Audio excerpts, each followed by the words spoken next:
Good evening, everybody. Hey, Jenna. Thank you for joining me. Um, yeah, we're about to get started. Jumping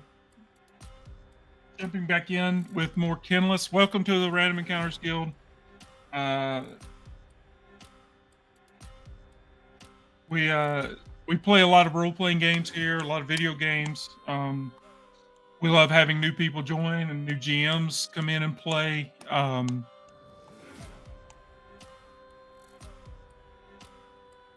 And just everything going on with the holidays and everything. Scheduling has been kind of a disaster for the last couple of months. So I'm playing Kinless, which is a solo Viking themed Mork Borg game. Um,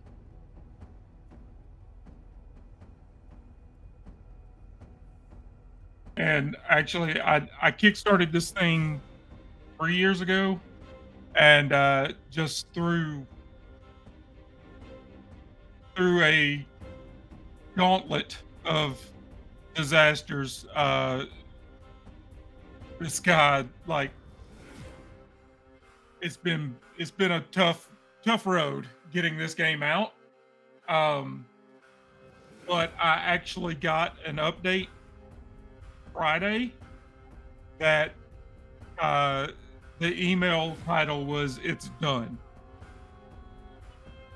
So book is done, art is done, playtesting is done, proofreading is done, all of that is done, and he said he was going to ship out PDFs before going to print because that way we could get our eyes on it, and if somebody found something off, they could correct it before going to print. But I still haven't gotten an email with with the full PDF yet. Um, but I do know it's coming. It is done and it's on its way, which I'm very excited about.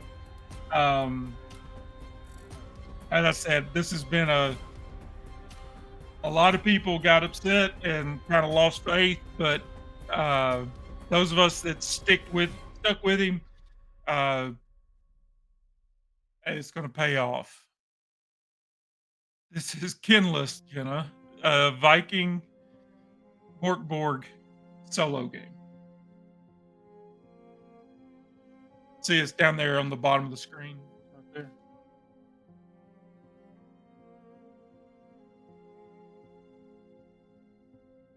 But but yeah. So the story so far is we're playing Einar, who is a Viking. Who no, I got an update on this game. What I'm using to play this is a preview, like a stripped down copy of the rules and a brief introductory, like, story. It's in no way the final product. Like, all PDFs I have don't have any, are very minimal art. Um, so yeah, the what I'm playing off of is very preliminary. Uh, but the update I got said that the book is done, all the art, all the everything is done, and they were about to send out PDFs of the full book. So I'm expecting that at any time. I was hoping it would come before, sometime today, um, but I didn't see it. So I would have loved to have had that tonight, but I'm assuming I'll have it for next week. Um, so that'll be cool. We'll have the full game and the full, like, stuff. But yeah, our story so far, we're playing Einar. He's a Viking in a village, and he had gone on a few raids and been successful and come back alive. And at some point, this strange, smiling man showed up in the village and kind of got the jarl's ear and was influencing him, and the raids got more frequent and more intense, and the jarl kept wanting more and more gold and loot. Um, and then finally, your son, they came to recruit your son, our son, Berg. Uh, they came to take him on a raid, even though he was far too young. Um, and Einar tried to stop them and wound up killing one of the Jarl's men on his land. So he got taken to the Jarl, and oh well, the son did never came back. The son went on the raid and never came back. Um, and Einar wound up killing one of the Jarl's men. And when he was taken before the Jarl and this smiling man, um, he hurled an axe at the Jarl, but it stopped in midair and fell to the floor before it hit the Jarl, as if by magic. Um, and then we were exiled from the village. A group of Vikings took us out away from the village, way far south, uh, into the forest, and dropped us off.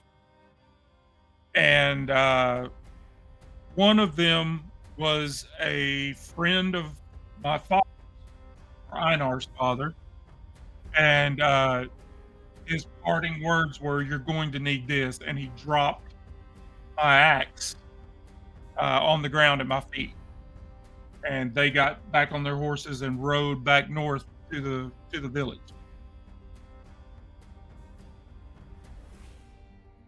So that's where we started last week, and uh, right off the bat, we were right next to a river, and right off the bat, we there was a bear in the river fishing, and we wound up fighting that. He got the jump on us. He saw us before we saw him, but we took it down, got all of the bear meat and the fur that we can hold on to and sell. Uh, but it was a very close fight. It almost took us out. And I got I got some words about this in a minute, but we rested. We did a sacrifice.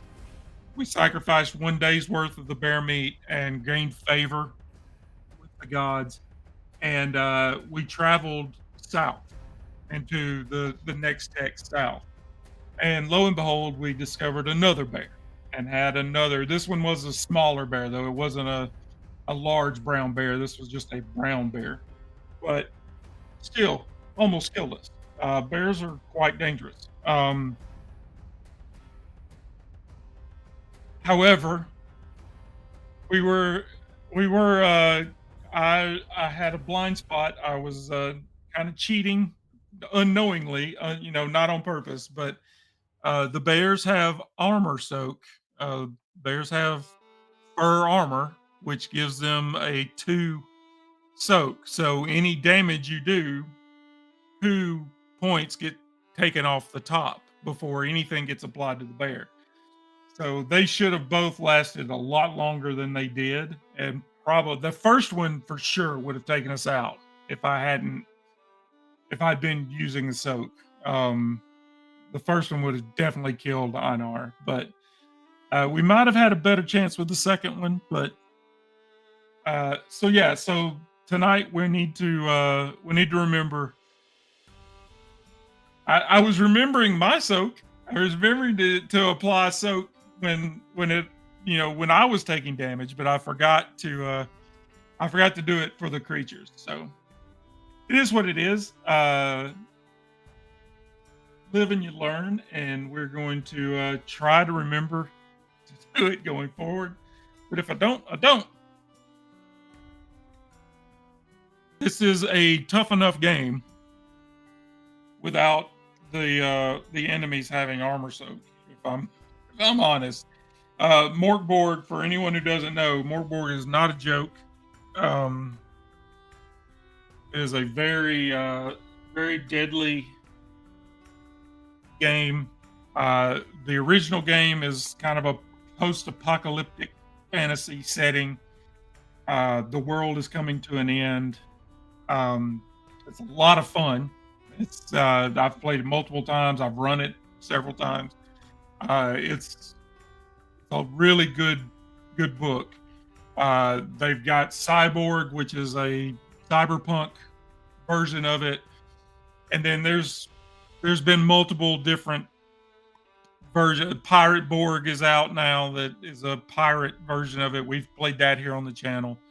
Um, but this is the first one that I know of that is a solo game, and that's what caught my attention. But yeah, so we're going to start the game, and as same as last week, the music you're listening to is from Norse Foundry. It is their Viking album. I don't remember the name of it. Hold please. Sage's Curse. It's a Viking themed album, and it's fantastic. Drew is fantastic with the music, and he provides it for royalty free, so we can use it in our streams.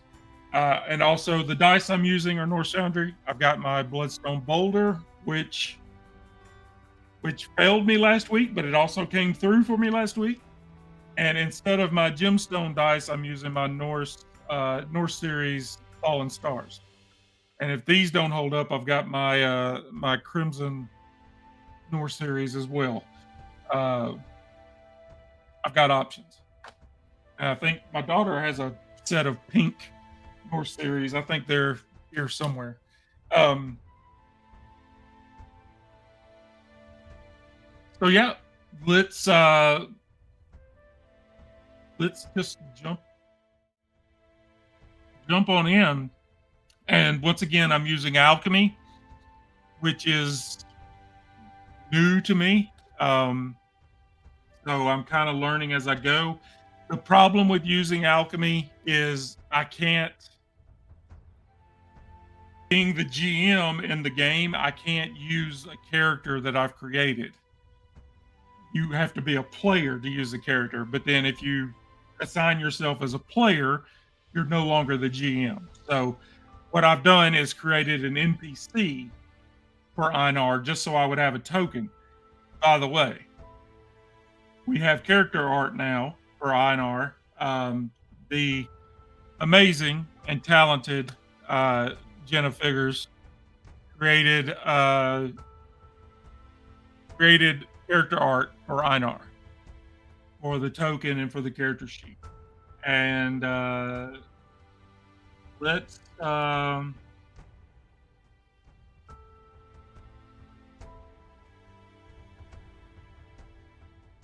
just so we can see it. There he is. There's Einar. With his axe, his leather armor. I haven't looked into morale. Morale is a enemy thing. If you beat somebody, if you get past their morale, they either surrender or run. But I've got his hit points in here. I've got his armor in here. I also set up trackers for his hit points and his hunger and fatigue and favor. Not sure how it will work in here in alchemy, but I've also got my physical character sheet that I'm going to keep track of stuff as well. So so yeah, that is our character art for Einar. Thank you very much, uh, Jenna, for doing that for me. You are the best. Jenna runs our Blades in the Dark game on Monday nights, which we'll be playing tomorrow night, actually. Um, we have a blast with that. And but she is a fantastic artist and has created her own game called Siren Squad that I've had the good fortune to play in several times now. And not only did she create and write the game, but she did all the art for it. So I don't have a link for that. I should do that, but I do not have the link for. If you got the link, you can post it, Jenna, because you're a mod, so you can post links. So yeah, there's our brand new character art, and like I said, I went ahead and created a token.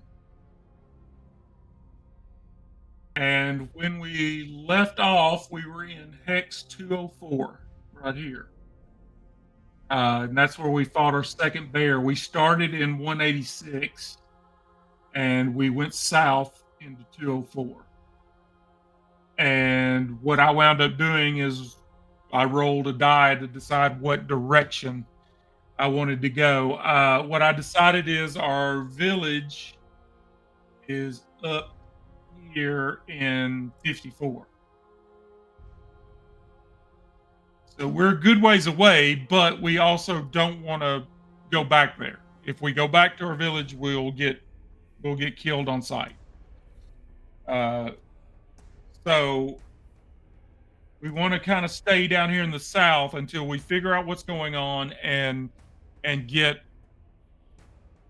you know we can't go back single handedly. I'm not sure how we're going to get our revenge on this smiling man, but we'll play it out. We'll see what happens. But so yeah, so now we've got 195, which looks like it's going deeper in the forest. Same for 213 and 222. 194 and 212 are headed back towards the river. And that's 1, 2, 3, 4, 5. So unless, oh yeah, we're in bear country, all right. Uh, Jenna, do you have a preference on which way to go, or do you want to just roll for it?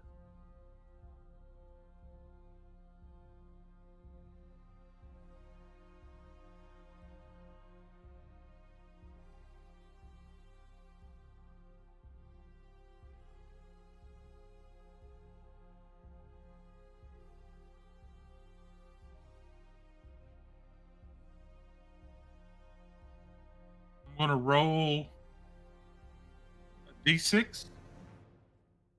Uh, we'll go clockwise. 195 is 1, 2, 3, 4, 5. If it's 6, we'll re-roll it. So 4. So 1, 2, 3, or 1, 2, 3, 4. So into 212.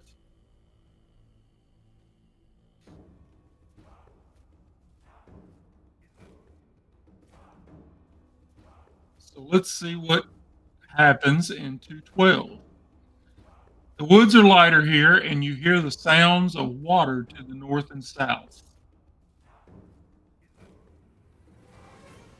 So the first thing we do is roll on the encounter table.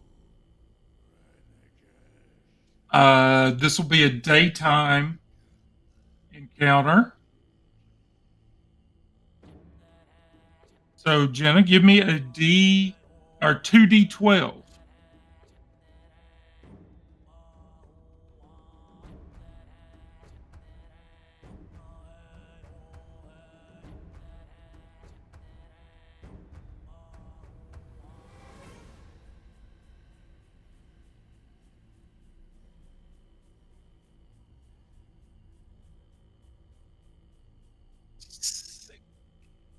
That's 1d12. Give me another one.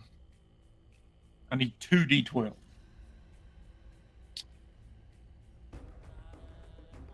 17.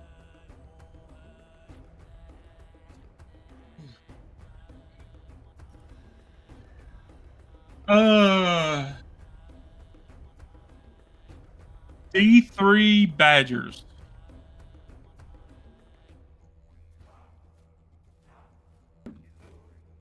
Only one. I actually rolled a 1 on D6, so that's one Badger. So let's get down here to the bestiary. There's a Badger.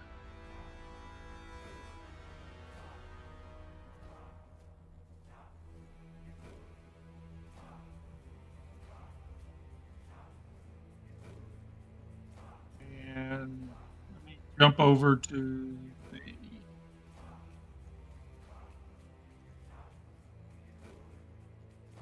oh.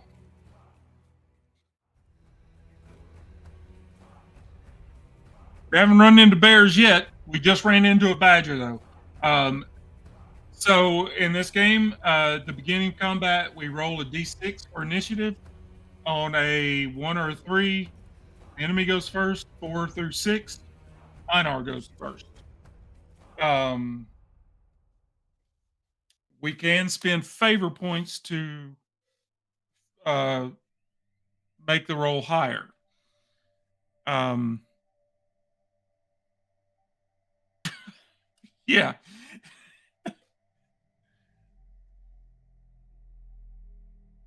So somebody give me a d6 roll. Exclamation mark 1d6 in chat.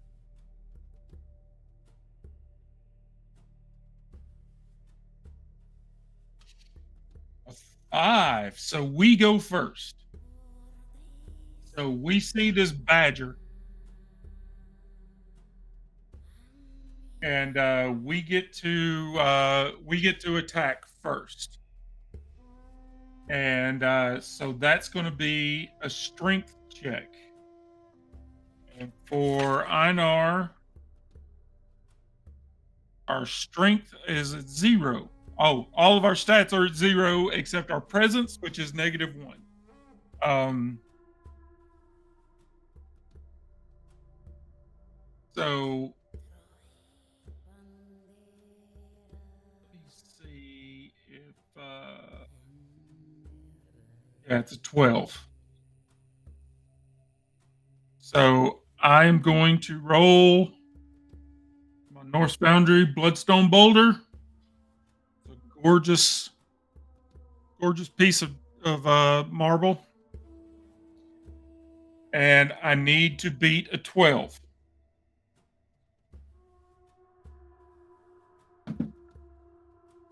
17. Awesome. So we hit it. Uh, where is its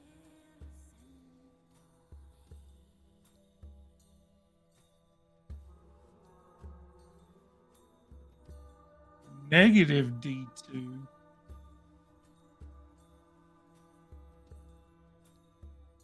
Oh, that means it's taking a D2 off of the damage we do.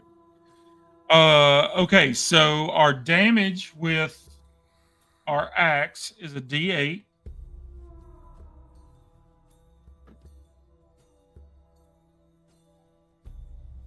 So that's 6 points of damage.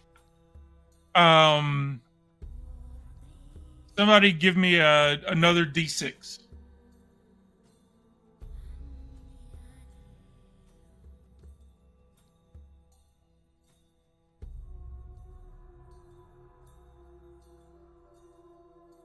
All right, I'm going to say that takes 1 point of damage. So that's 5 points of damage. That sucker is dead.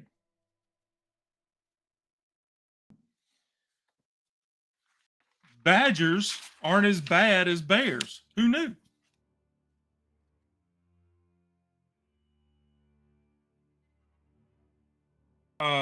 So So we got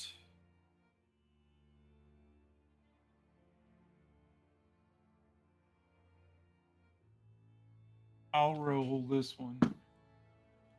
So one meal. It was a small badger.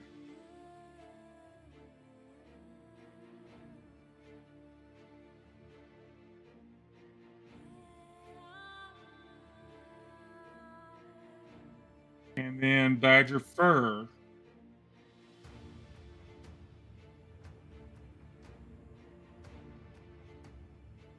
worth 2 silver points. We ever find a merchant, we're gonna have some cash.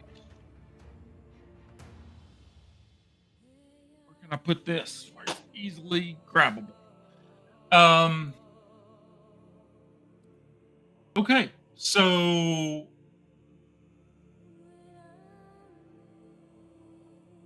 we're in 212.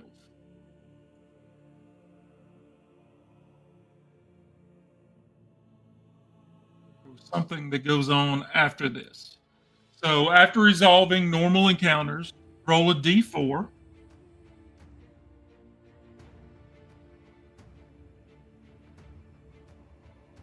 Oh, that's kind of cool. So yeah, give me a d4. Somebody in chat.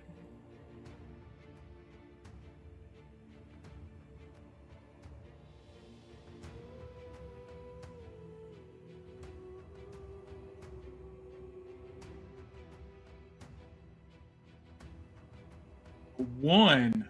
Uh,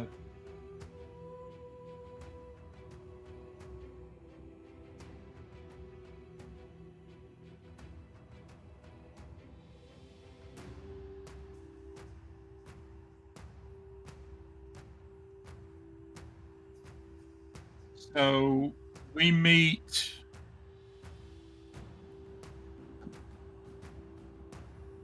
3 fishermen. Um, I've got one of my daily stoic coins here. Uh, the uh, the the mountain, the obstacle is the way is heads. The quote is tails.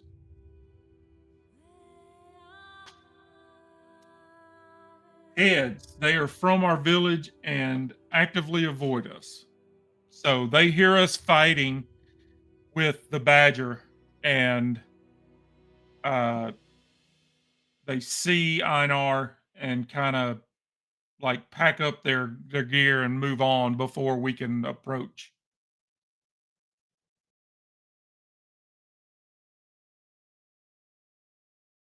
So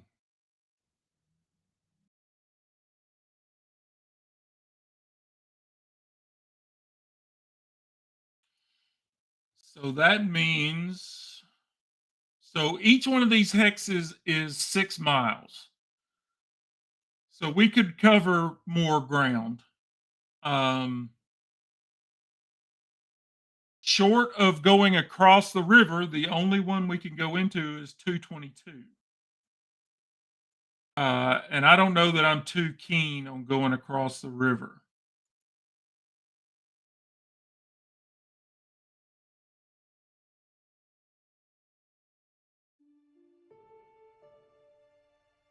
If I'm honest. So that just leaves 222.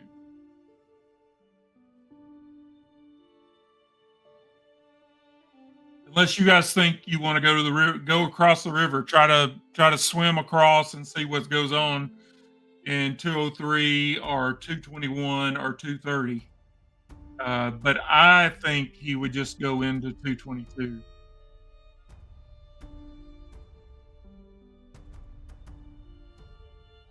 I don't think he would want to risk trying to swim across the river,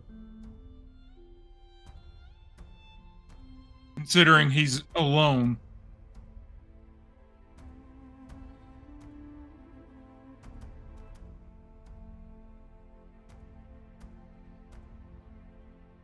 I'm going to. All right. Well, let's do this. Heads, we go to 222. Tails, we roll for it and see if we go across the river or not. Heads. So we go into 222.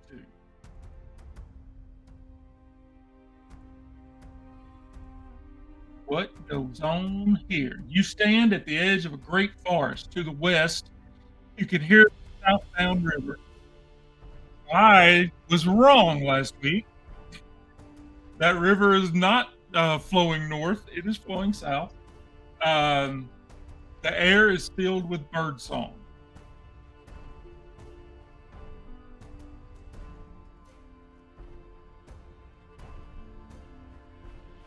Treat any special encounter results as nothing happens during the day, but treat all doubles as special encounter results at night.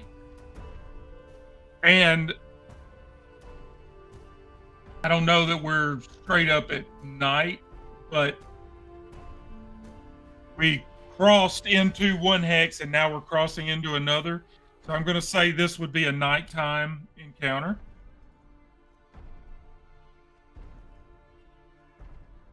So for a nighttime encounter, that is, we're still in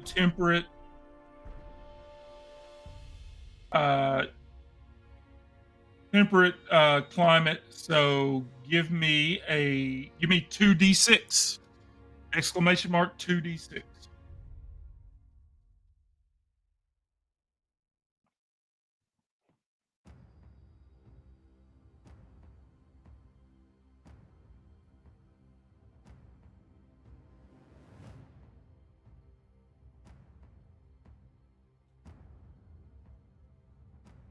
Oh, so it wouldn't roll two. Okay. So give me another one. That's one. A one, another one. Okay, so two is a special event. Uh, just so we're all seeing it here. Two is a special event. And what did it say?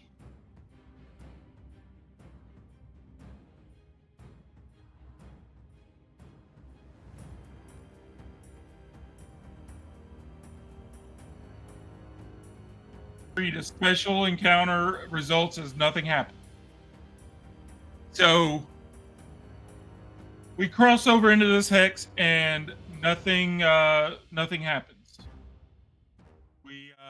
We live to fight another day. But I will say this is where we're going to camp. Uh, we we stop for the night. We make a fire. Uh, we eat one of our meals of bear meat. Since it's the older kill. So that brings us down to 6 meals of bear meat left. That means our hunger stays at 0. Um,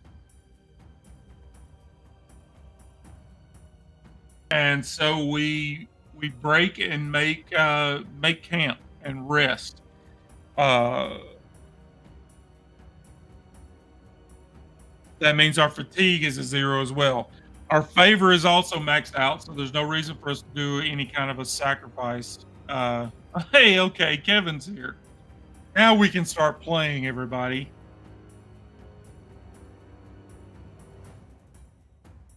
Um,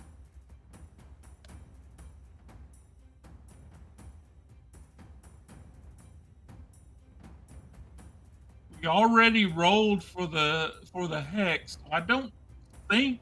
Um,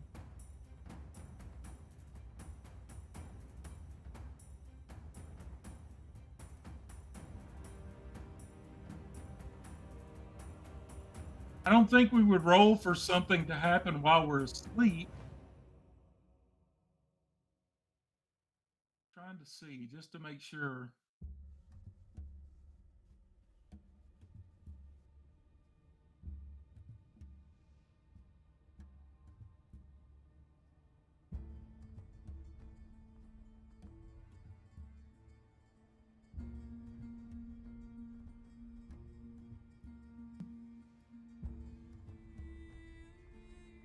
I'm gonna say we don't. If we hadn't rolled already, that'd be different. We rolled a nighttime encounter, so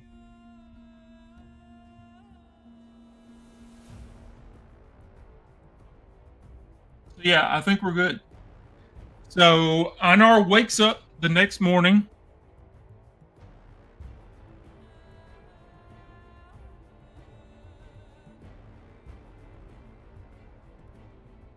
No, the doubles was like it was 2d6 for the encounter. So if you had rolled a 3 and a 3, then there was an effect. Or a 2 and a 2, then there was an effect. Um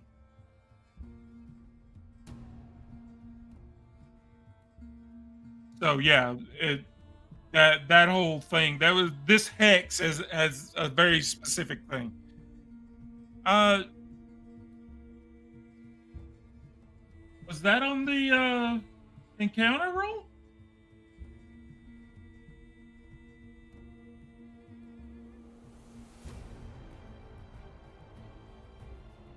Okay. So that's a special encounter at night.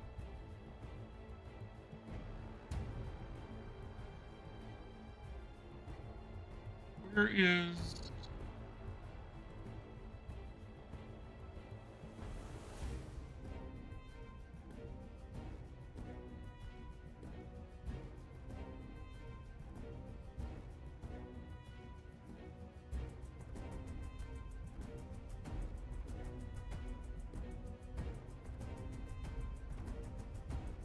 You're right, Bryce. Thank you for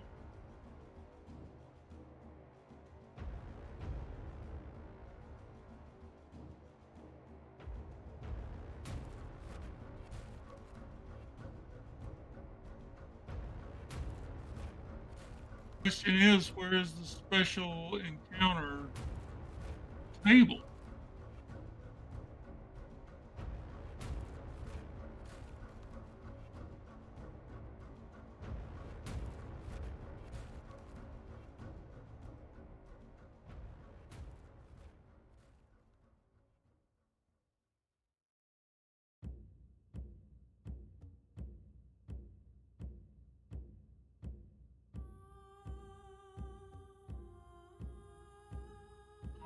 Combat.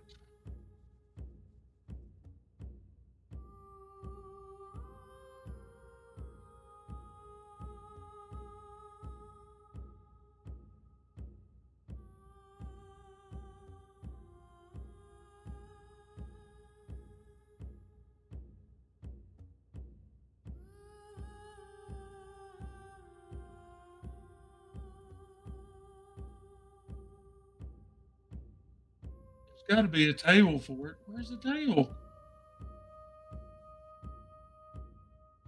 Oh man, that may not be. We may not have access to it. I don't see it anywhere.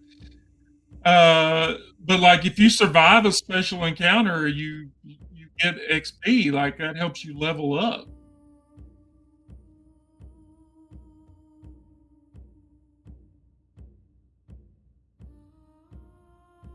There's got to be a table for it.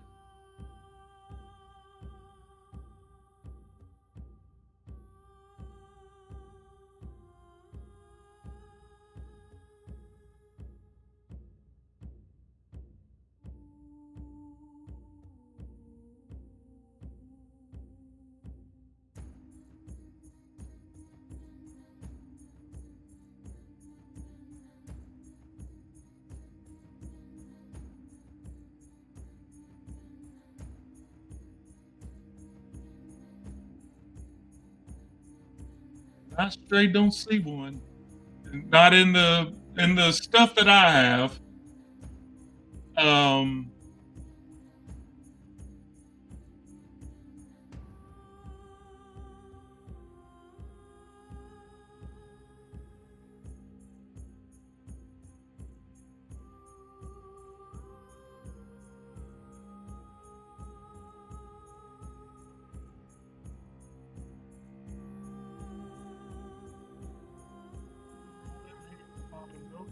This here all the way through. Yeah, that must not they must not have put that table in this little preview. Uh, maybe when I get the full book the next couple of days, uh, we'll be better prepared for that. But yeah, uh, I'm just gonna say nothing happens because I don't have access to a, special encounter. Um, or if you wanna do that, like,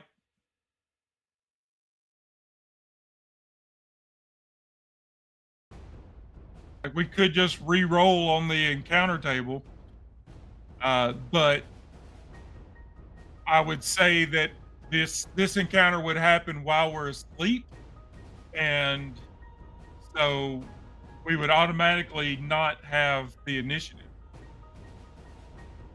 So whatever it is that shows up and attacks us is going to get first strike. Or we just say nothing happened, and because special events are supposed to be good. Well, no, not necessarily, because it says if you survive it, you get XP and you can level up. So maybe a special event is just instead of it being a table, it's just means that you re-roll on the event table.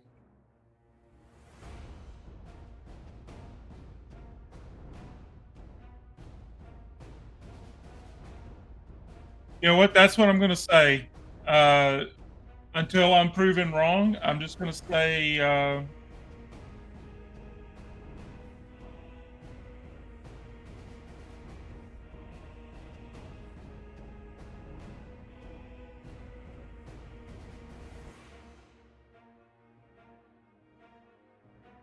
no, there's supposed to be a table. Here in the book it actually says if you get a roll on the special encounter table, you may do so only once for that hex.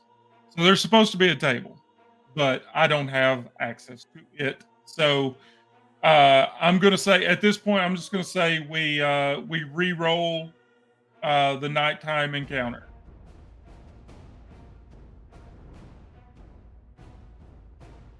So give me 2d6 again. Or give me 1d6 and I will roll the other. 3, I rolled a 1, that's a 4. An adder followed us from the from the river while we're asleep.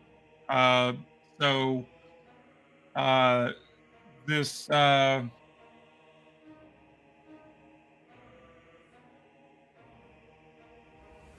so yeah, we're curled up by our fire, and this snake comes slithering up. And as I said, we're asleep, so it gets the initiative. There's a snake in our boot. That's right.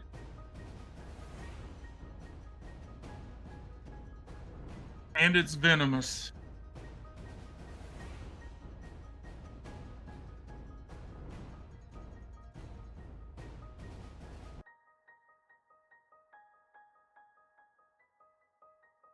Um, all right. So somebody give me a D20 roll. Yeah, Bryce and I were just talking about Indiana Jones this morning, and here we are fighting a snake.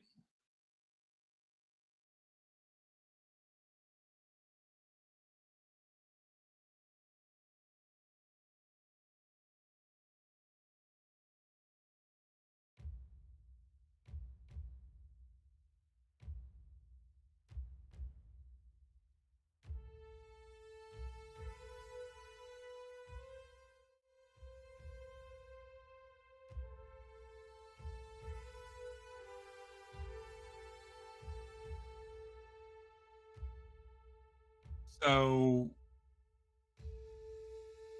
we rolled a 12. So what we're doing is a defense roll. So a fail roll means you have been hit Roll their damage. Their defense DR is 14, so we needed to beat a 14. Um,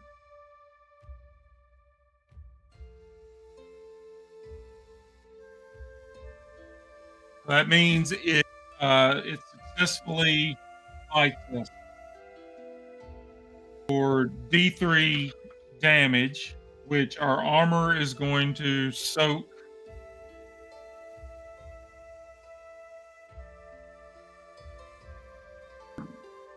That's 1 point of damage. And well, no matter what, our armor soaks it. So it slithers up and like I'm gonna say it like clamps into our boot and just gets the leather. It misses our skin entirely.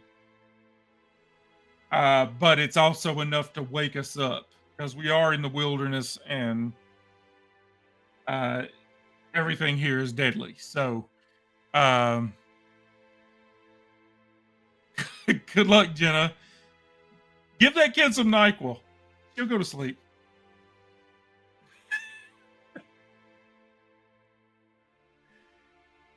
Uh, all right. So now we sit up and axe in hand, we go to like just chop this snake in half. Roll the boulder, and I have to beat a 12. Ooh, 19, almost a crit. Um, so that's a D8 of damage.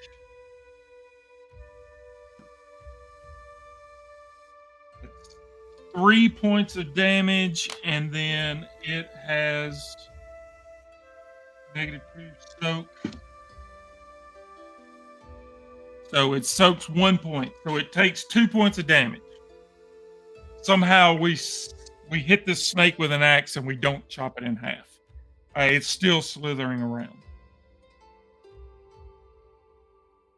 So now it's its turn. It goes to bite us again, and maybe now since we're swinging an axe, maybe now it's going to try and get at our arm.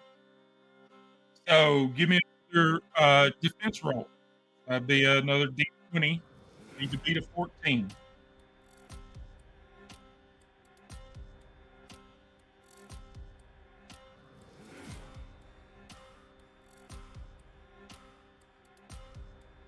All right. So it hits again. Um. Ooh.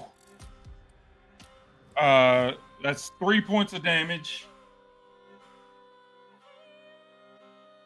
Uh, we soak 2 of it, so we take 1.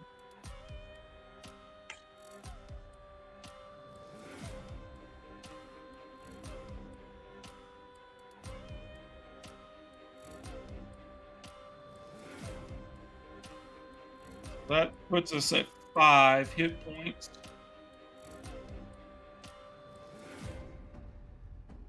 I'm seeing this says venomous here.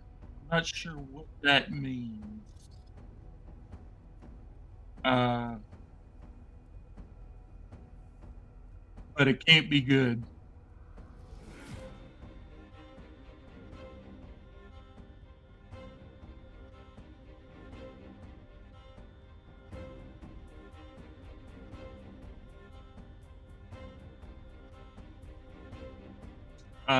That probably be the rules.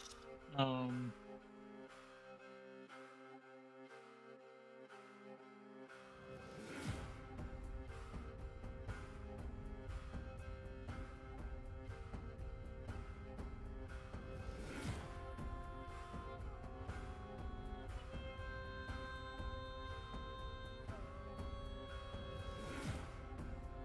yeah, but I am going to. I just saw this table. I'm going to. Somebody give me a D10. We'll see where it is that we've been bit because we have a table for that. Maybe somebody other than Bryce give me a D10.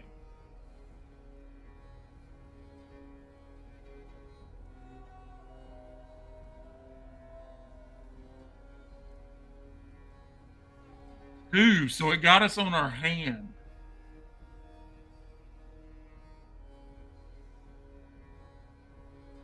Um, but yeah, I'm not seeing anything about what venomous means.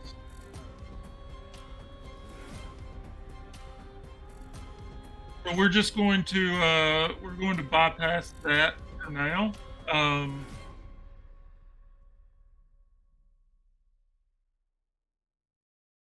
like I said, I'm playing with a preview copy of the rules and everything. So I'm sure once I get the full book, it'll be uh, more clear what that means.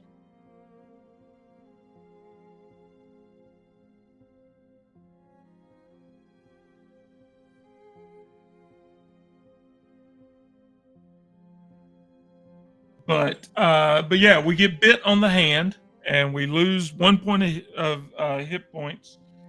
But now we get to attack it. And we have to beat a 12. Good grief! Threw my boulder in the floor. Ooh, that is a 2. So no, that does not beat its attack DR. So now it bites us again. We just we've been doing so good tonight. Now the snake is going to kill us. Somebody give me a D20. Please beat a 14.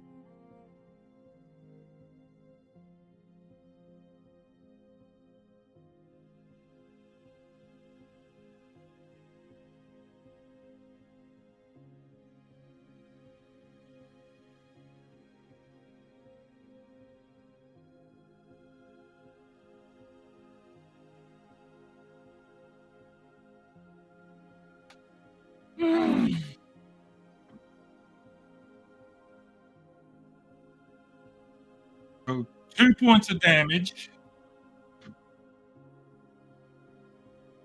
but we soak all 2 of them. All right, here we go. I'm putting the boulder aside, and I'm going with the Norse series Fallen Star. And I threw it in the ground in a dark room. Nope, there it is. I was about to say I'll never find it until I turn the light on.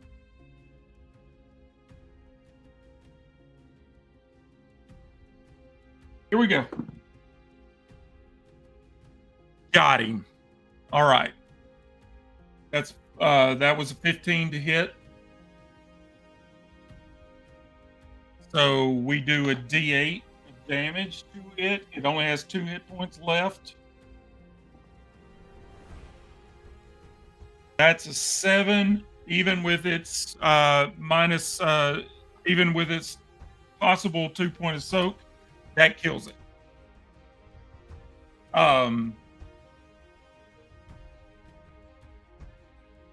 Here's what I'm gonna say about the venomous.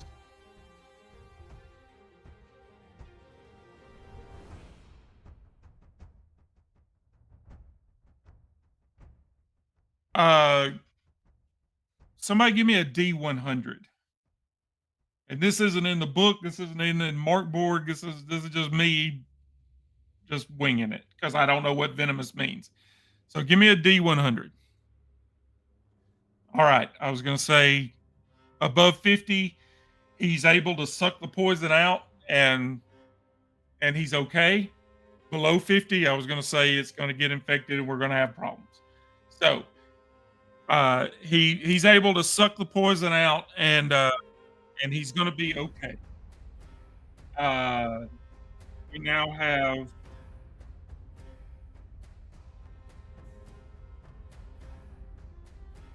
snake meat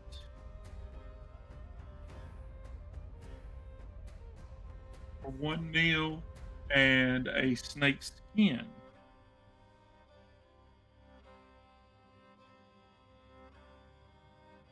or that's worth 1 silver piece.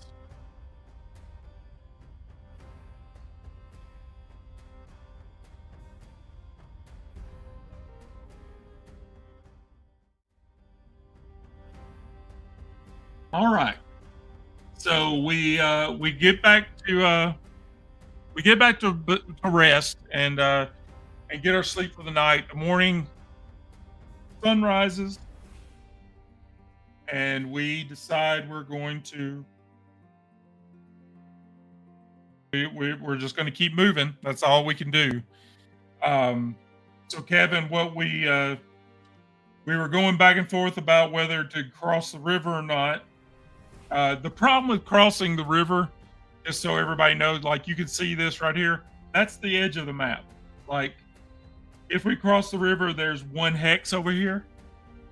Now, I haven't read in the book. There may be something really crazy happen in 221 or 230 or 239. I don't know. Um, but we flipped a coin and it said to go south. So we came down here to 222. So we left 186, we went into 204, then we went into 212, and then we came down here into 222. So now we've got 213, 231, 240, and 230 that we can travel into. So that's four hexes. So somebody give me a D4.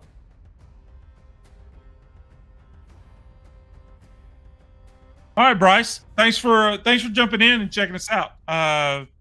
We'll be doing this next Sunday night too. So if you're available, don't have anything going on, feel free to jump in.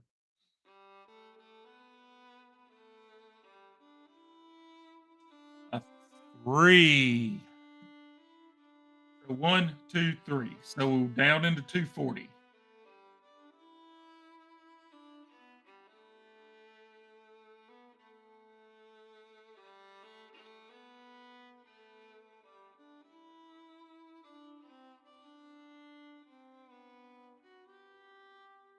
Uh oh.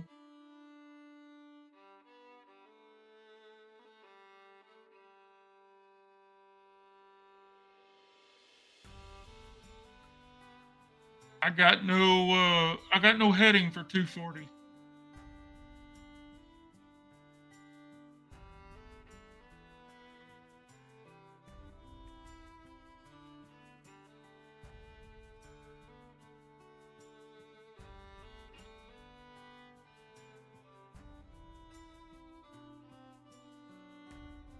All right, so I got no details for 240, but let's just roll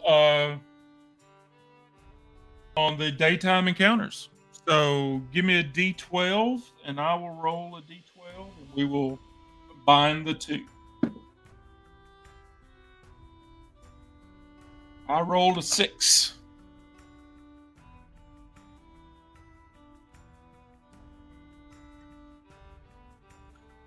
16. Um, okay, cool. We find an old campsite. Uh, may have been those. I mean, we didn't see the fishermen in up in 212. Uh, Kevin, that was before you came in. There were three fishermen down there at the river, but it turns out they were from our village. And when they saw Einar fighting a badger, he was making all this racket fighting this badger, and they packed up their gear and booked it back north because they saw Einar and knew to stay away from him.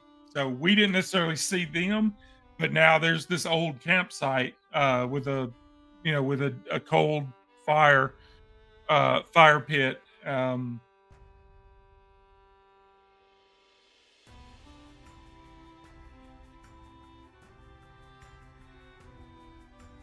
So yeah, let's so he will make his way, and I'm gonna say he stops and eats. He's gonna eat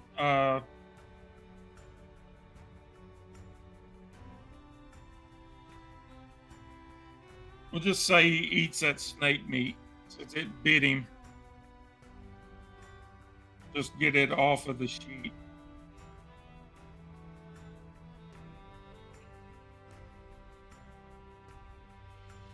still have the snake skin, but we've eaten the snake meat.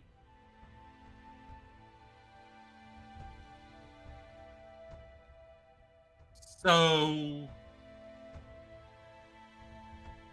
so yeah, it looks like anything further south than this is not in the book that I have. Um, oh, and Kevin, you weren't here at the beginning. I got an email from him Friday saying that the book was finished. All the art, all of the rules, all the play testing, all the proofreading, um, and that he was going to be sending out a PDF of the full book and give us a couple of weeks with it and see if anybody picked up anything that was off, and that way he could fix it before going to print. Um, so yeah, I should have the full PDF of this. He said he was going to send it out this weekend, and I haven't. I haven't gotten it yet. I was hoping it would come before tonight, but it didn't. So um, I should have it. I'll have it. I would say I'll definitely have it by next weekend. So yeah, I'm gonna say we can't necessarily go to 249, 248. You could go up to 231 or 230.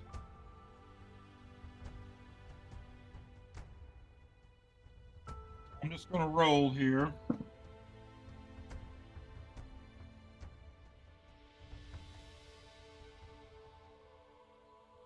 Uh, let's see what's going on over there.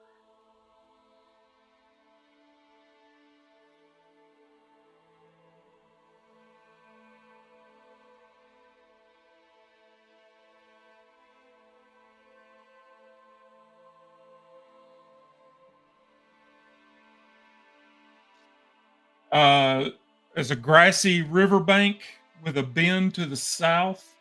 Um, by the way, I rolled for the 230. Um, we could cross at the narrow point. Also looks like a good place to do some fishing. Um, however, we don't have any fishing gear. If we had seen those fishermen earlier, we might have been able to buy some off of them or steal it. But we don't have any fishing gear. It would be an agility test to cross the river. I don't know that it's worth it because if we fail that agility test, I believe that would mean we're in trouble, like drowning. Um, so I'm gonna say he comes up here to the river and like he thinks about it, but then he turns and makes his way towards 231.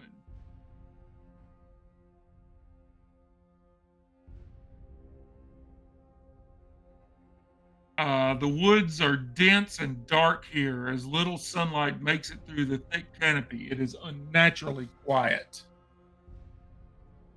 Um,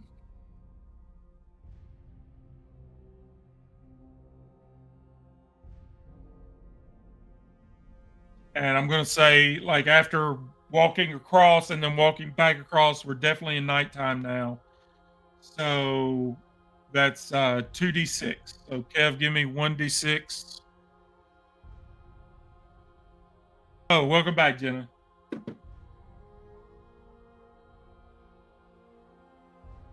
Uh, we uh, we found an old campsite that I believe was the fishermen that were up at the hex by the river. Uh, I believe in canon it was their campsite, but Einar didn't see them, so he just finds an old campsite. But he went up to the river, up into the 230, but he didn't think trying to jump across the river or swim across the river was a good idea, so he doubled back and, uh, and we're over here now. So 5 Alright, here we go. So we're in this dense, forest, and we come upon a wolverine.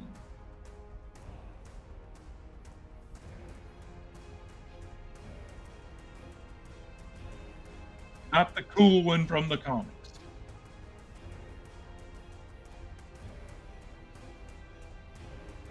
Uh, so yeah, give me somebody give me a D6 for the initiative.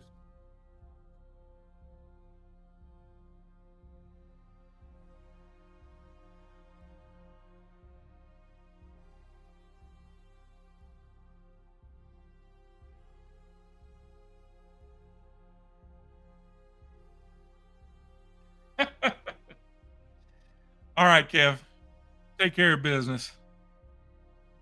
I'll roll it. D6. That is a 1. So Wolverine goes first.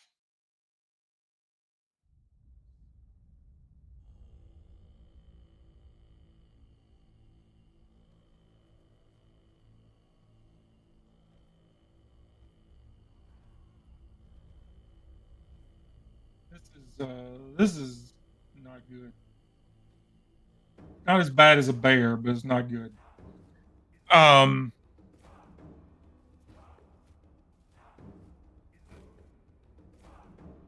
all right. So I'm gonna roll a defense roll. And I need to beat a 14, or this Wolverine is gonna bite me.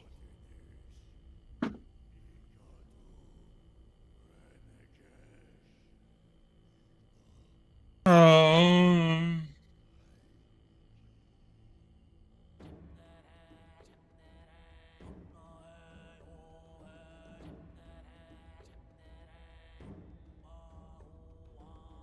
yeah, I got nothing to add.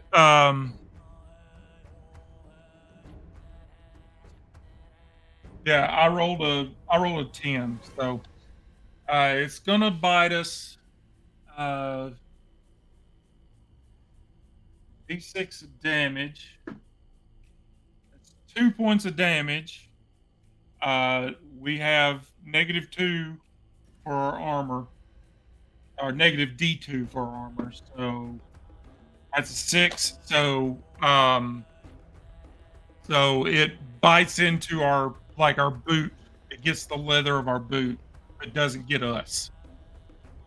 Um, so I will roll an attack, breaking out the boulder again. Ooh, that is a 19. So his attack DR is 12, so that hits. Uh, our axe does a D8.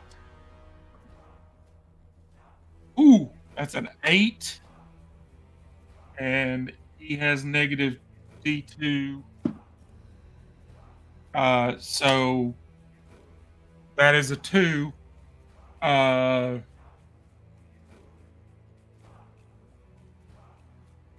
so it takes 6 points of damage. So not bad. Um, all right, Jenna, give me another defense roll, a D20.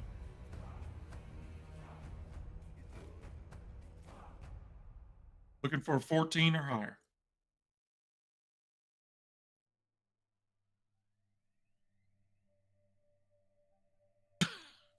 Oh my gosh. Uh, so that's a hit. D6 damage, 3 points of damage. Let's see if we soak up 2 points. We do, but that's 1 point of damage from. badger bite.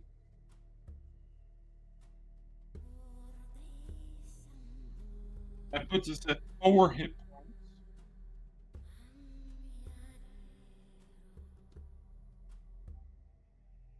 Um, all right.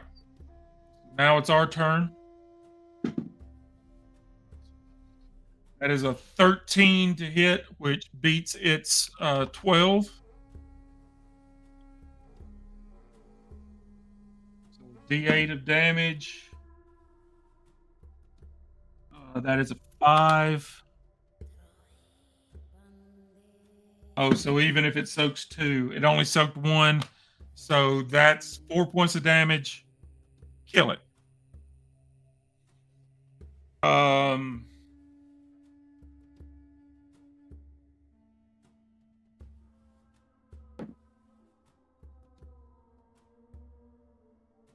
so that's 3 meals of Wolverine meat.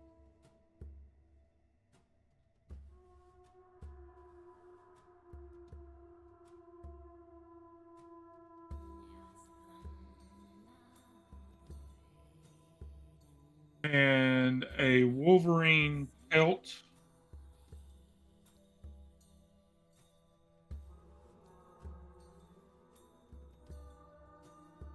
worth 25 silver pieces.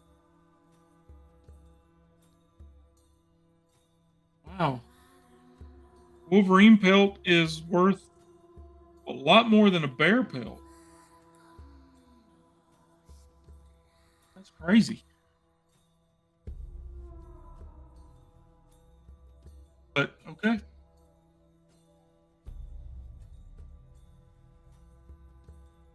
Let me double check that I've written that down correctly.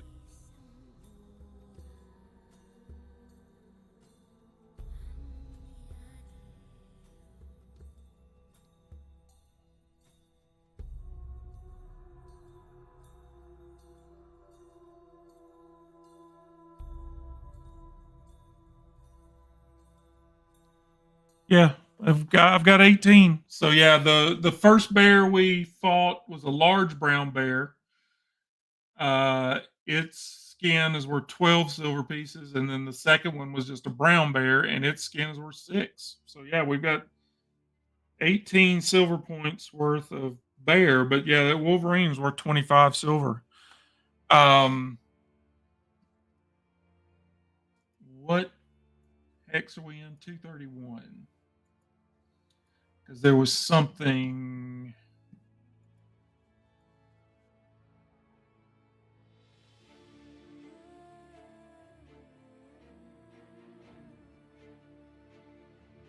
After resolving any encounters, roll a d8. So, Jenna or Kev, one of you give me a d8. Please don't roll a 1.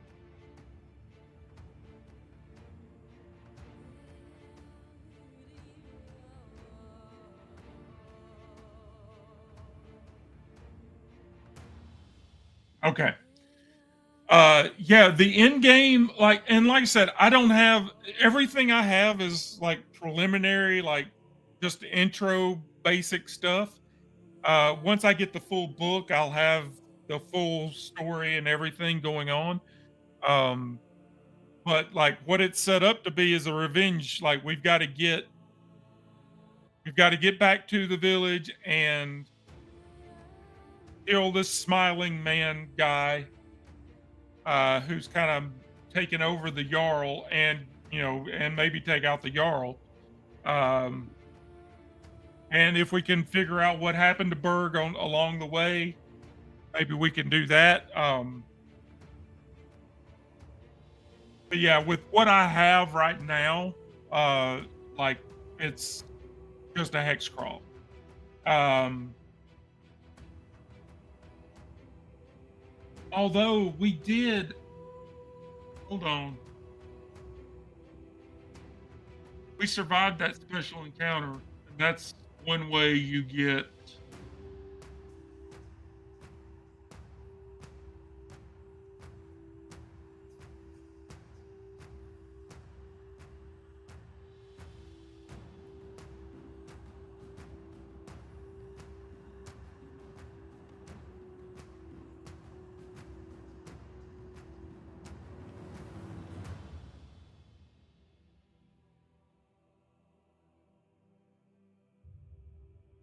Okay.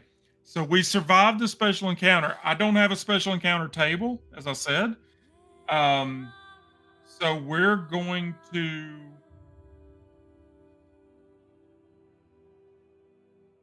just gonna roll it as an advancement roll.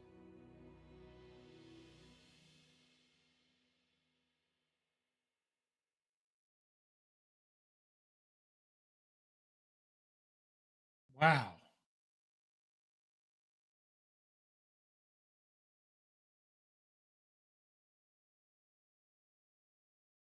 That can't be right.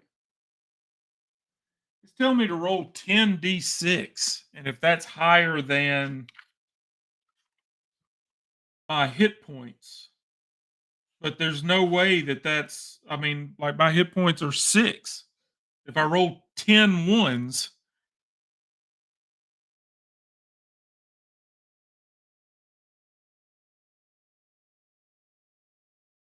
I'm wondering if that's a misprint. I'm checking in the Morkborg book and seeing if there's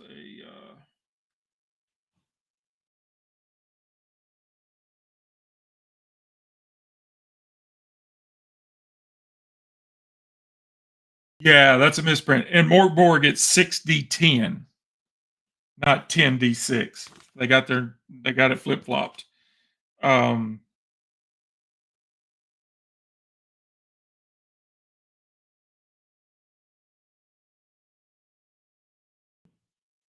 but even then, if I rolled 6d10 and rolled 6 ones, that's still equal to our current hit points. So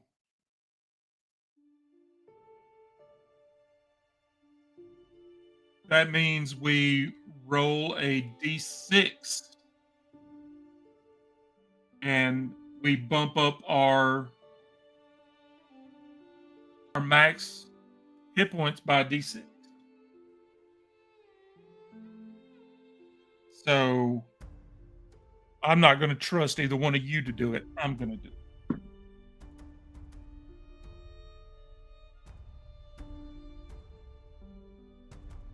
Got the Viking rune. That means it's a 6.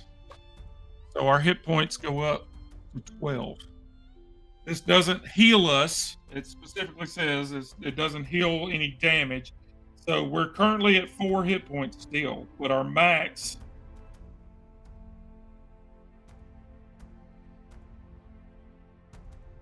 Let me check in the book again. I just want to make sure that that's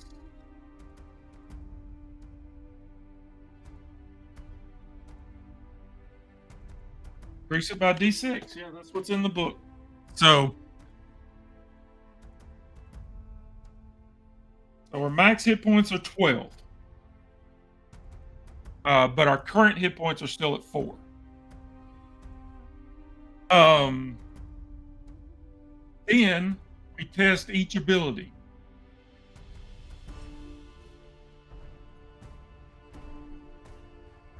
This is where it gets bad. We roll a d6. If the result is equal to or higher than the ability, increase it by 1. If the roll is lower, reduce it by 1. So we could actually be dropping uh,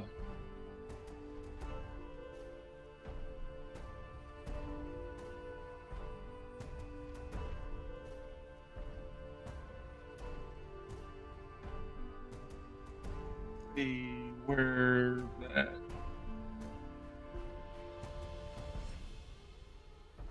chart is. Oh, it's in the other.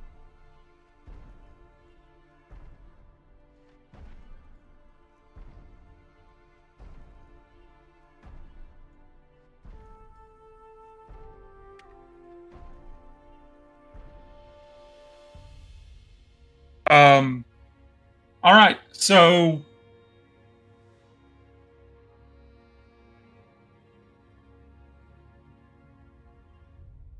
I think I've got Iron Sworn, Jenna. I think I have the PDF for it. Um, Somebody give me a D6 for our agility roll.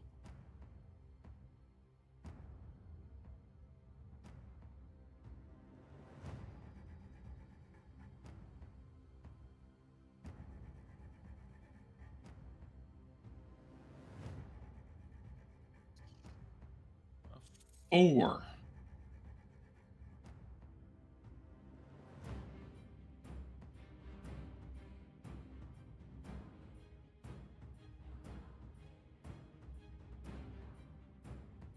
Right. So yeah, that's no good. That means we drop our agility drops down to a -1 from 0 to a -1.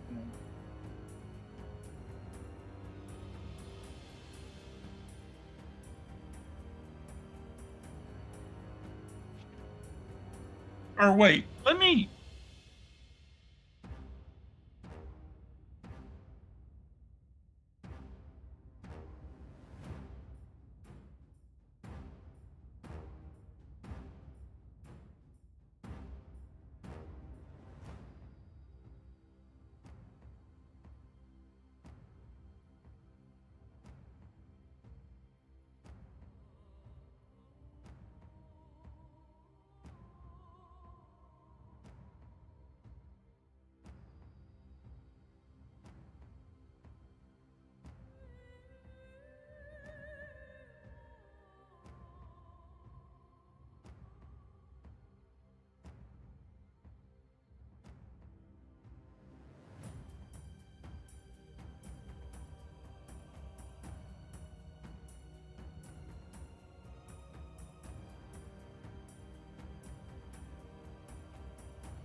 I'm not sure like so it says you originally roll your abilities and there's a chart here for what you roll and that gives you the modifier and that but like on the character sheet you don't keep track of the roll.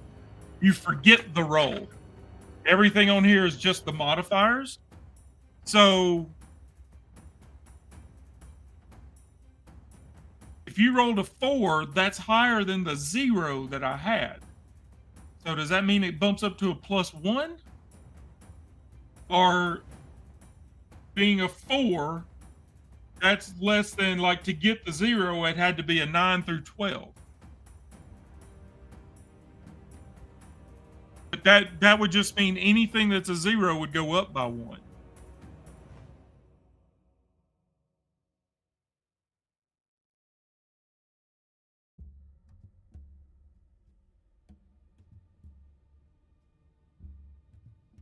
Abilities from -3 to +1 are always increased by 1 unless the D6 result is 1. Ability is then reduced by 1, but never below -3. Okay. So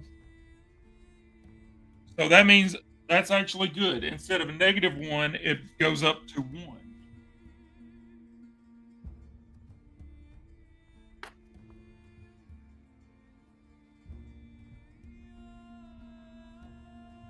Um,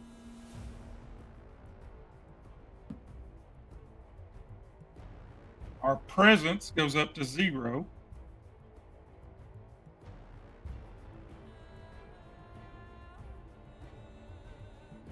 Somebody give me a D6 or a strength. As long as it's not a 1, we go up.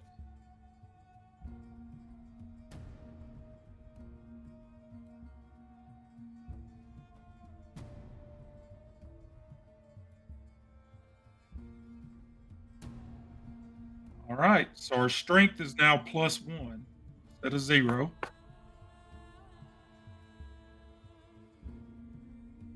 I will roll our toughness. That's a 4, so it goes up to a +1 as well. Who knew fighting a snake and getting bit on the hand would have such good results?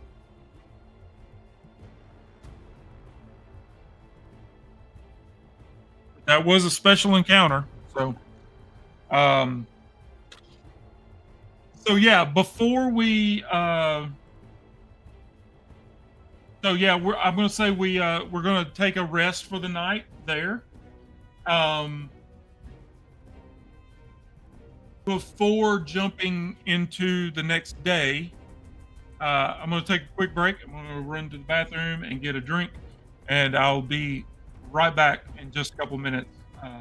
Not even a couple minutes, 90 seconds. I'll be right back.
Didn't go to the bathroom and grab a drink, Kevin. I went to the bathroom, then I went to the kitchen and grabbed a drink.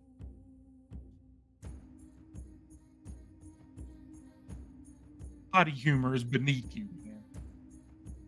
You're better than that.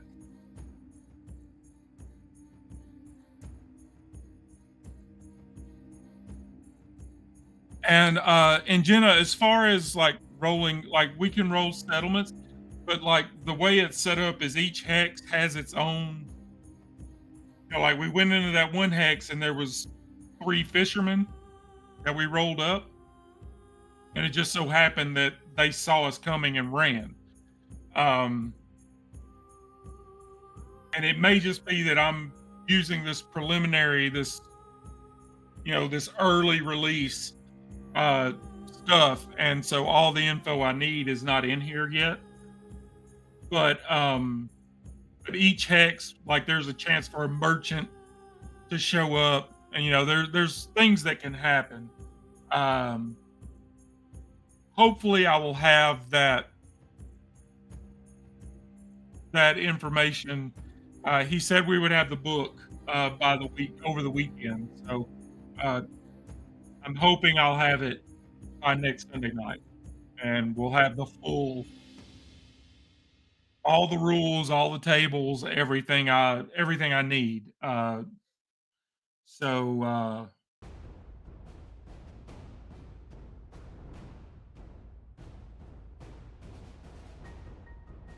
we'll be able to actually get more in depth with it. Um,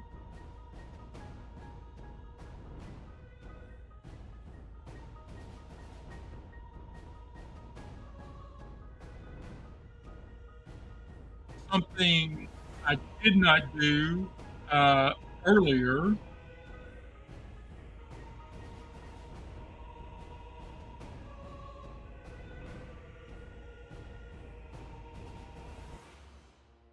was the weather.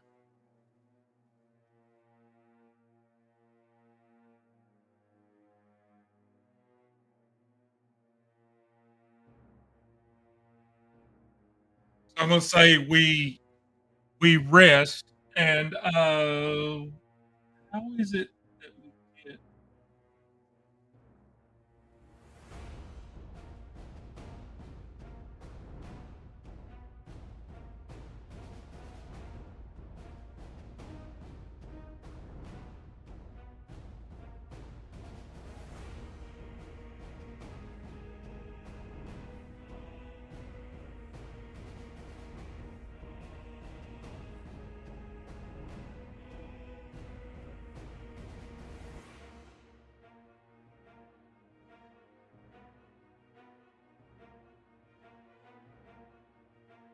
at the end of the day, you must rest. A full night's sleep will heal D6 hit points and restore 1 level of fatigue. Sleeping is not an action. Encounters can happen at night too. You will not regain hit points if the rest is disrupted by combat. So our rest was disrupted by combat last night, but we didn't have any hit point damage.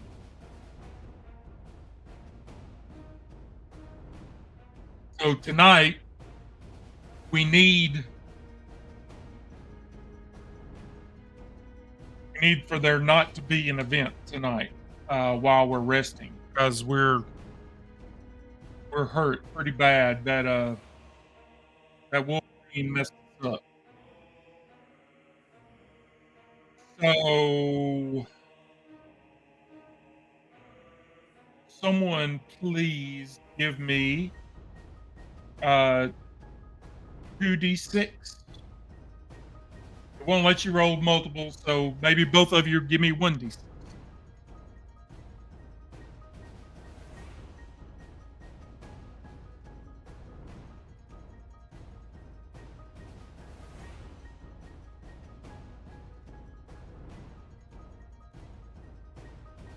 Oh, now you roll a 6.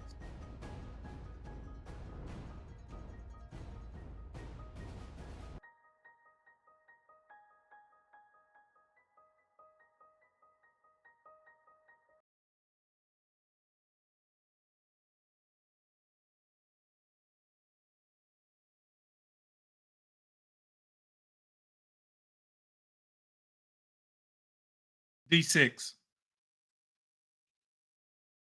I need a 4 from you, Jenna. All I need is a 4.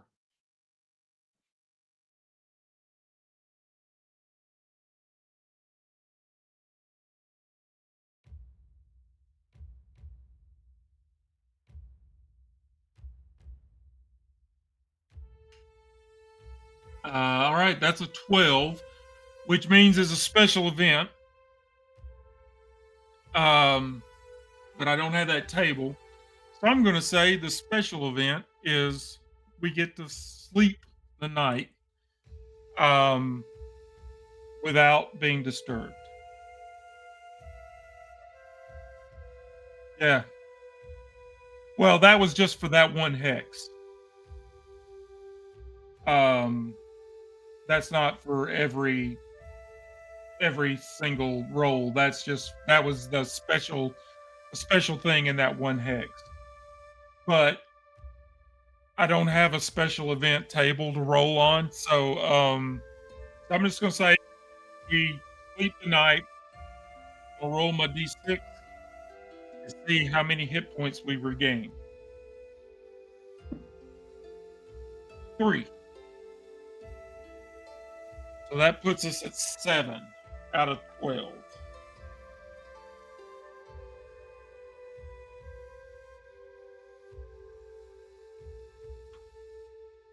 which isn't bad.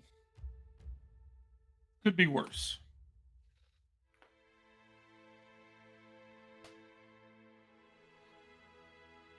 Um,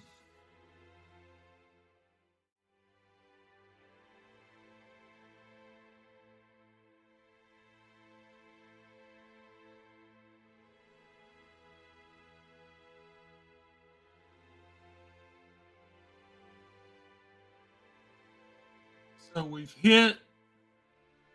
I need to. I wonder if alchemy's got a.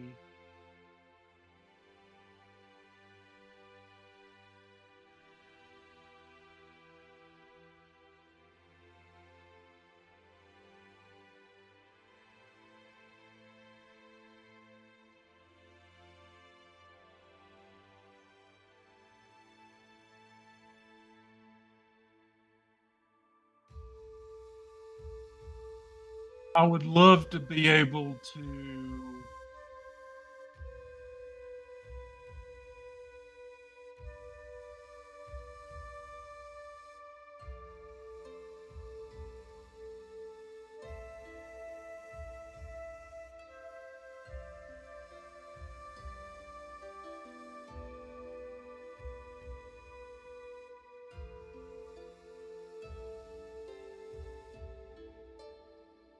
No, that's no good.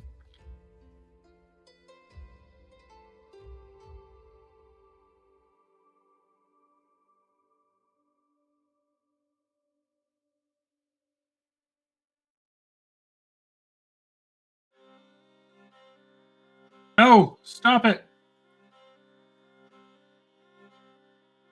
What is happening right now? Go away.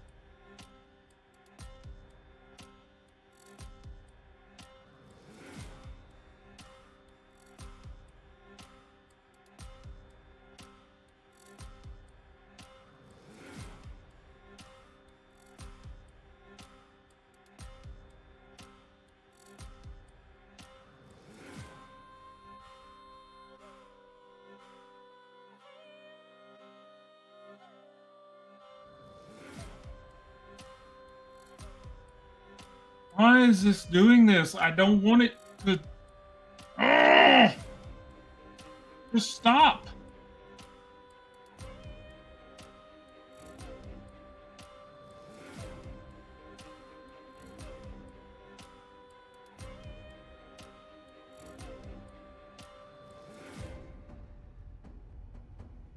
I don't even know what I did to make it start doing this.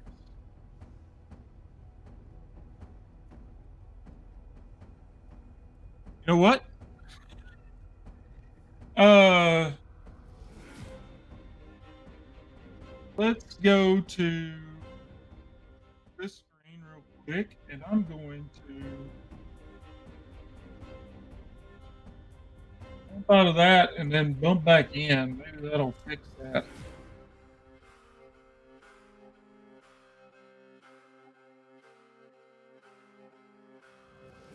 All right, we're back, baby. Um, so yeah, what where we're waking up in 231. Uh, but what I was saying a minute ago is um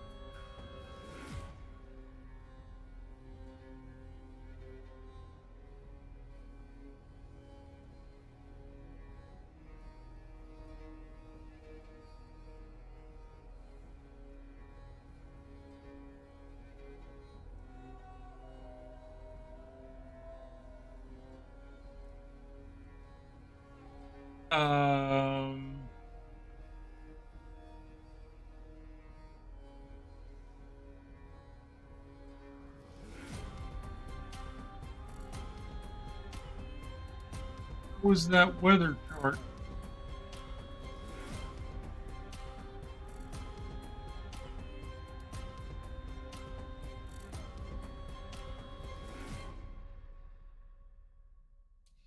There we go.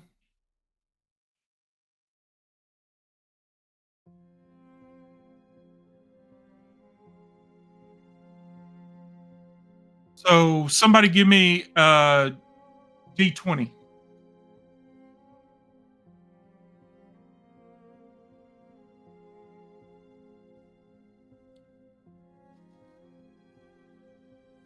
Just for fun. We'll just see what comes up. 3. So less than 6, so it is calm, clear, no precipitation.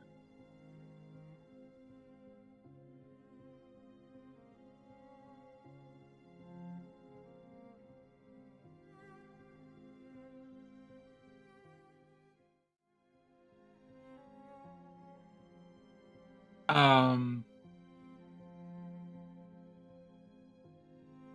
so we need to move into either 213 or 223.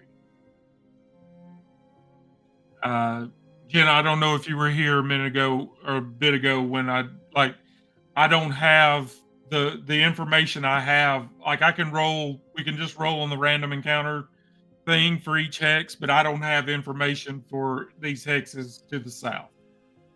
Not yet, anyway. So I'm trying to kind of stay like we're starting to move east instead of south. Um, so what do you guys think? Either 213 or 223, or do you want to roll for it? Yeah, the full game will have it. It just the intro thing that I've got stops at like 230 235 or something like that. So it just doesn't have this all this information for all these things to the south. But it will definitely be in the book when I get it. Each hex will have its own heading. Um he just didn't put it in this intro thing. Um so what do you think? You would want to go north to 213 or continue east to 223? 223, Kev says.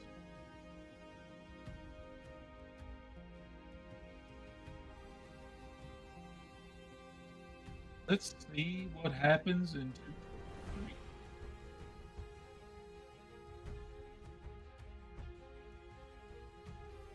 The woods are a little thinner here and it's quiet.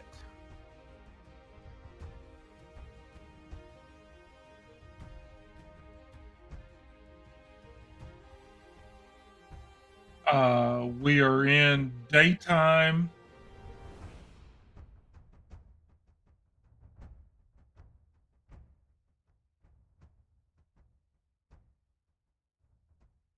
Killing me that this special encounters table isn't in here.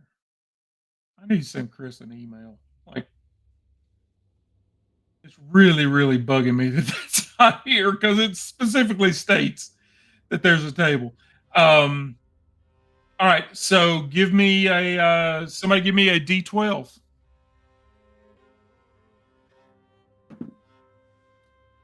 I rolled a 4.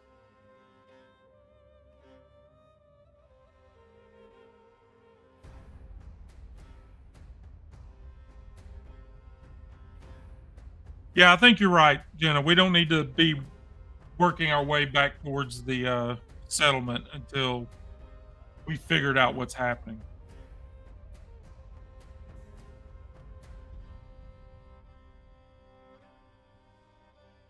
Okay, this is good. And just so everybody sees that I'm not we rolled a 22 and so we find the tracks of a lynx. Um but not the lynx itself. Just its tracks. That means we don't have to fight anything.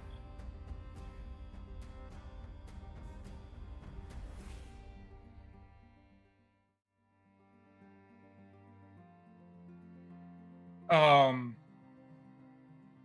and I will say we need to stop at some point. We'll eat. Um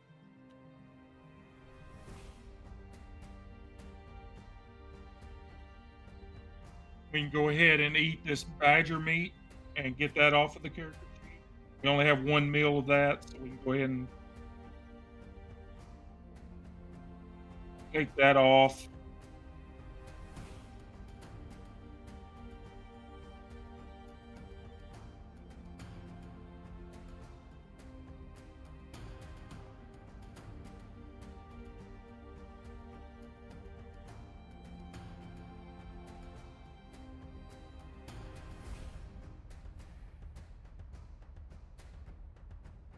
Um, just want to make sure of the actions that we get every day. Get 4 actions per day, then we must rest for the night. So we can go hunting, foraging, or fishing. Of course, we can't fish in this hex. Um, We've already moved.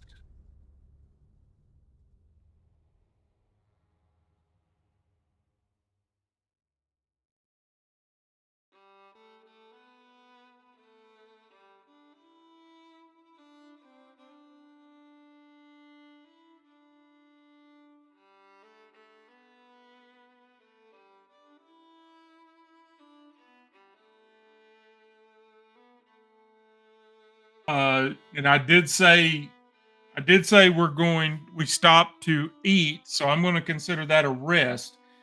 That means we have to roll to see if something happens while we're resting. Um, I'm gonna roll a d6.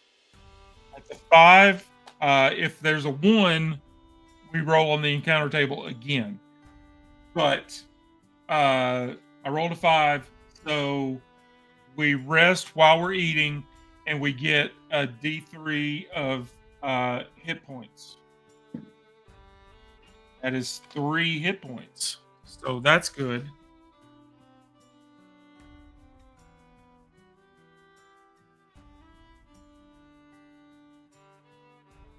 So that puts us at 10. 10 out of 12. I'm feeling much better about our hit points now. So we've moved and we've rested. Um,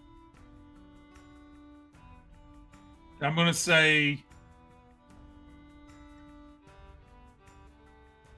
we spot those tracks, so we could try hunting. Um, and I would say spotting the tracks would give us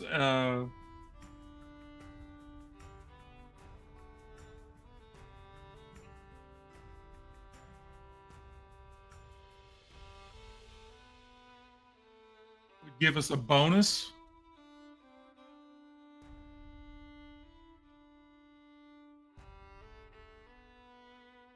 Or do we want to, like, we can try to hunt this lynx down, but that means we're going to have to fight it, and it could do damage to us. Or we've got all this meat, like we're not hurting for food. Um, so it's not like we have to hunt. I'm just trying to use up these actions. Um,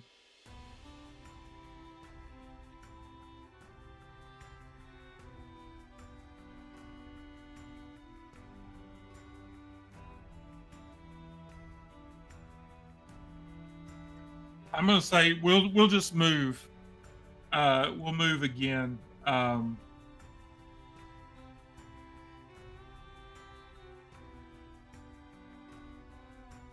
So 205, 214, and 232 is what we're looking at.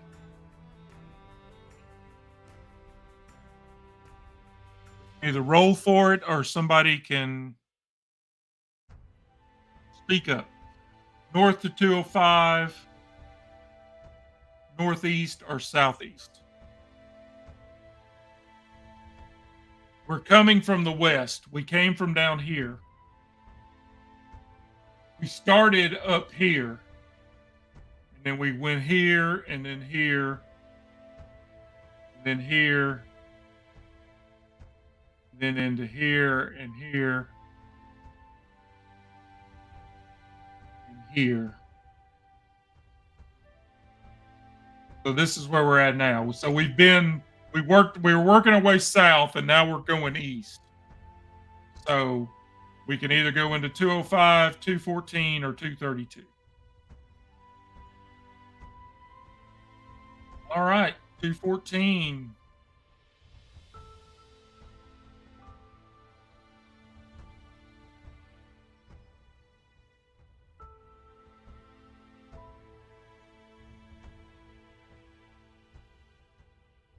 Grassy fields with scattered groups of trees. There are hills to the north.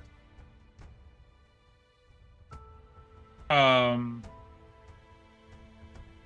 and since it's later in the day, we'll make this a nighttime encounter roll. So somebody give me a d6.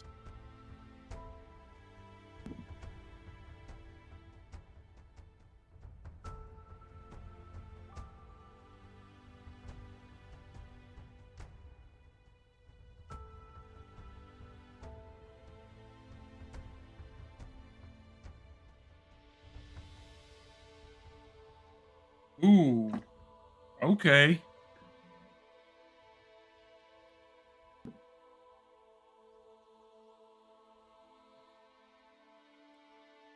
So we come into this clearing. Is this even something we can fight? I guess it is. It's in here. Oh yeah. Oof.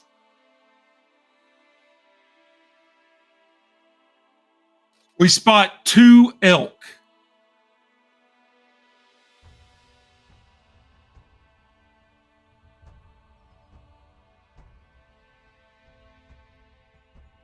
And here's what I'm gonna say. Oh, hey, live from the apocalypse. Thanks for the raid. Welcome to a Random Encounters Guild. Uh, I probably would have been raiding you here in just in about 20 minutes. Uh, thanks for the raid. That's awesome. Thank you. Um, we're playing Kinless, which is um, a Viking game, a solo Viking game of Mort Borg. Using the Morkborg rules, but it's a solo game. Our Viking is named Einar. He's been kicked out of his settlement, and he's trying to survive and get his revenge for his son and for anyone else. We don't know what happened to his wife, um, but we know the son's probably dead, unless there's a surprise we discover later. But okay, so we walk into this clearing and we find two elk. Now the question is, do we want to try and take on two elk when we have plenty of food?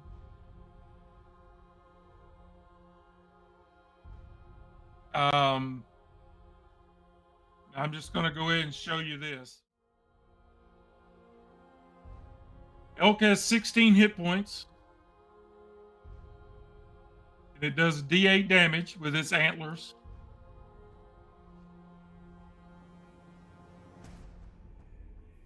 Uh, if we run from it, it will pursue us for 2 hexes.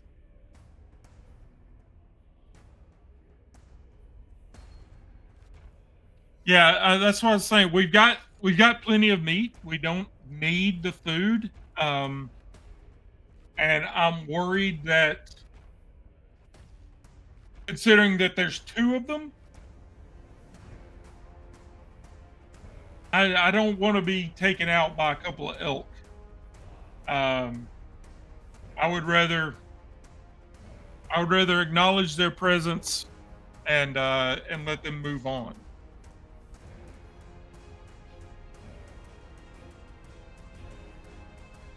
I don't think they would attack us on sight. Um,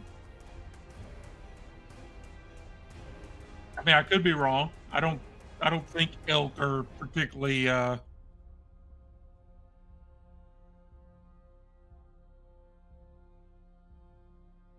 This isn't. I mean, I wouldn't call this Norway. Um, I mean, it's its own thing. We're just in the wilderness. I don't know that this is actually like historically, Norway. Um,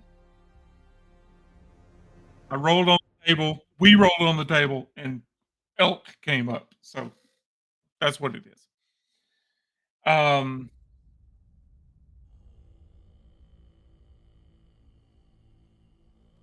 so I'm going to say we will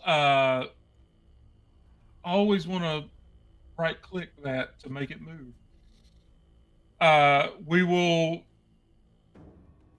let them move on, and we will stop and make camp. Um,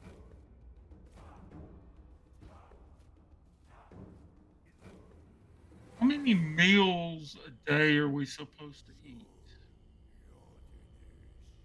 I want to make sure I'm not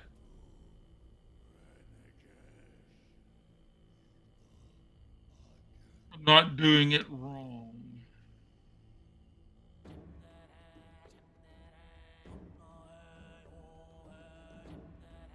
2 meals per day.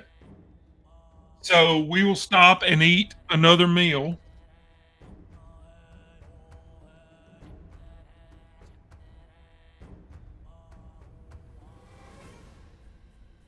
And I'm gonna say since yesterday we only ate 1 meal, um, that should have bumped our hunger up to 1. So I'm gonna bump the hunger up to 1 just out of fairness because I didn't do it. And we're gonna um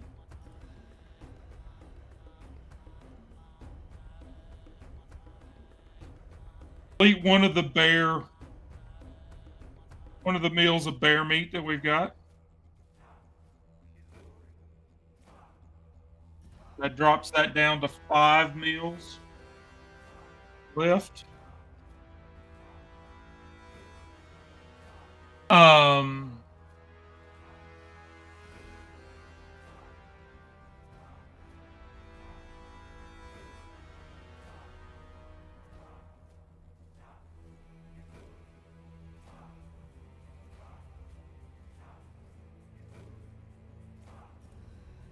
so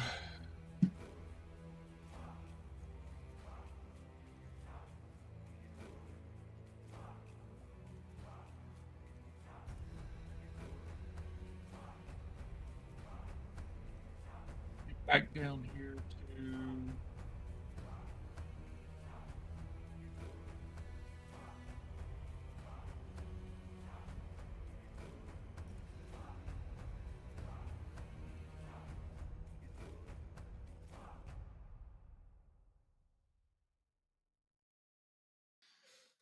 um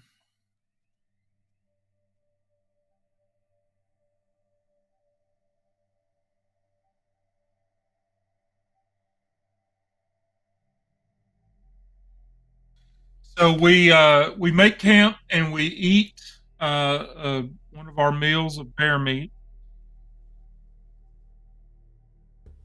Yeah.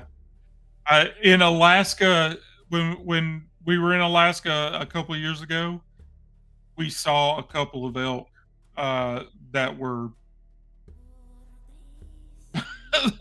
like mind-boggling, and they were just walking around like they were just. I mean, nobody messed with them because everybody, was like, "We'll just stay out of your way, and you just don't kill us. That'll be great."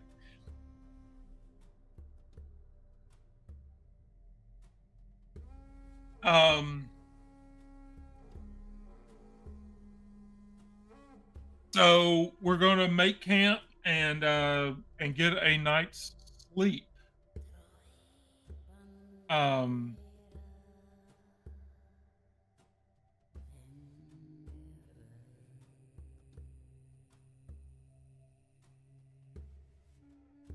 and we've already rolled a nighttime encounter, so I'm gonna say we don't have to roll one while we're sleeping. Um, and that means we heal a d6 of HP. That's 3, and that puts us at full.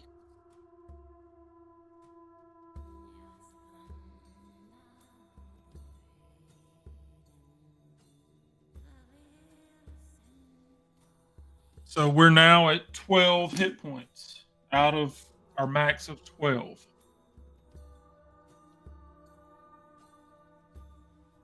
Um,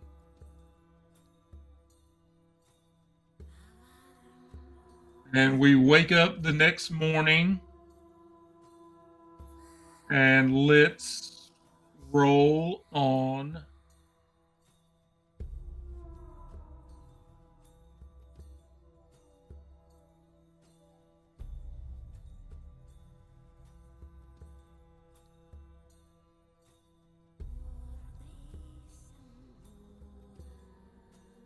The weather for the day. Give me a D20.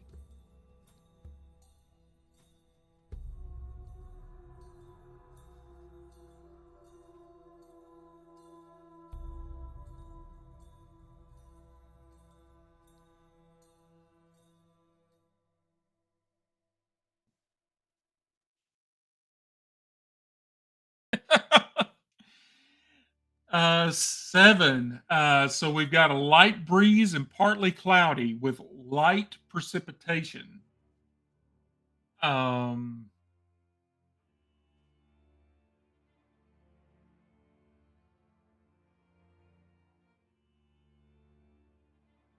which in a temperate zone,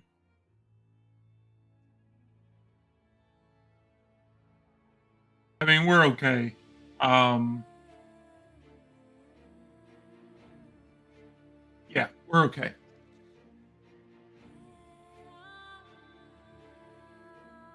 So we're here in 214.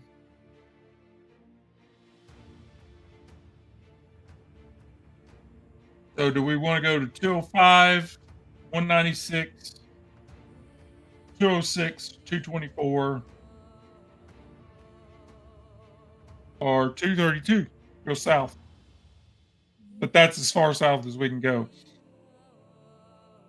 But we've got, or we can roll for it. So it'd be 1, 2, 3, 4, 5. Um,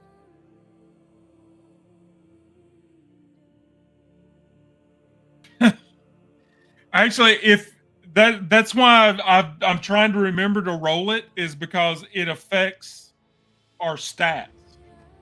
If we're too cold or too wet or too, if it's icy and snowy, it affects our numbers.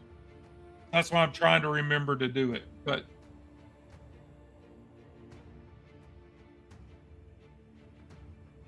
so up to 206, you mean?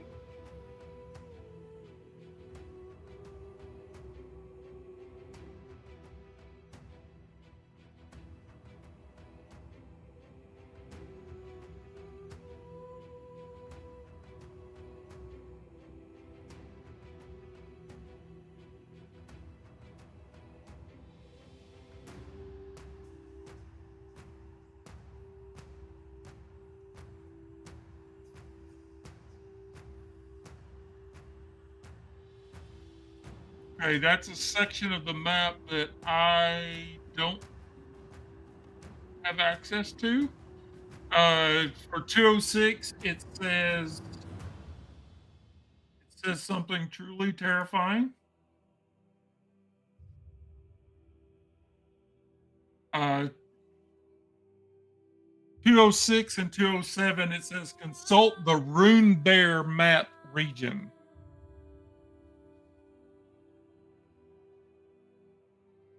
Um, and I don't have that information. So we can uh we can just roll on the encounter chart, or we can pick another. We go to 224 or 196,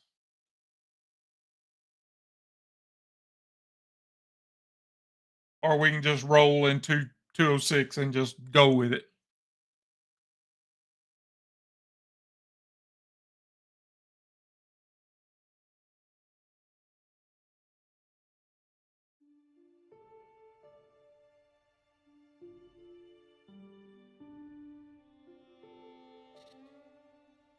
I'm gonna roll.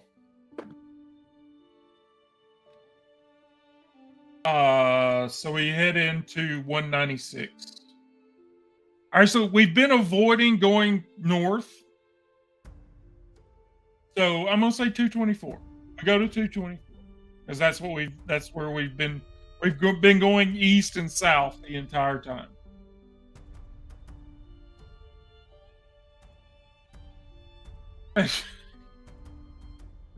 Consult the Rune Bear map region.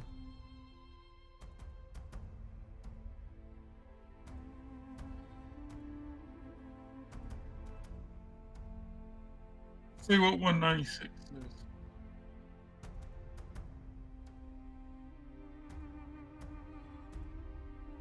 Large hills fill the area with forest as far as you can see in every direction. If the weather is clear, you have a great vantage point on top of the hill. You may take a special action or make a search roll in any adjacent text.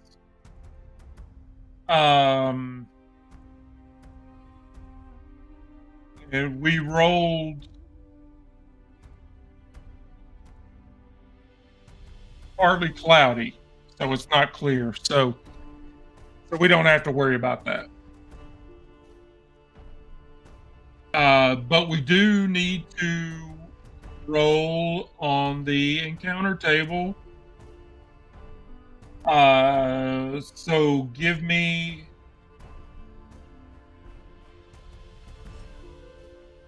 a D12. Oof.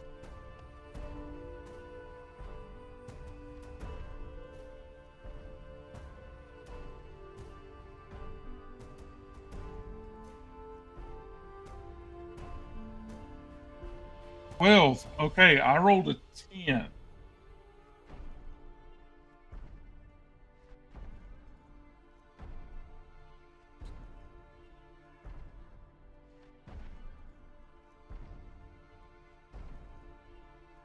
So here again, we're seeing more tracks of this lynx. We're still it's like apparently this lynx has been headed north, and uh we're following his tracks somehow. Um, that's crazy that we're still on the track of this lynx. Um,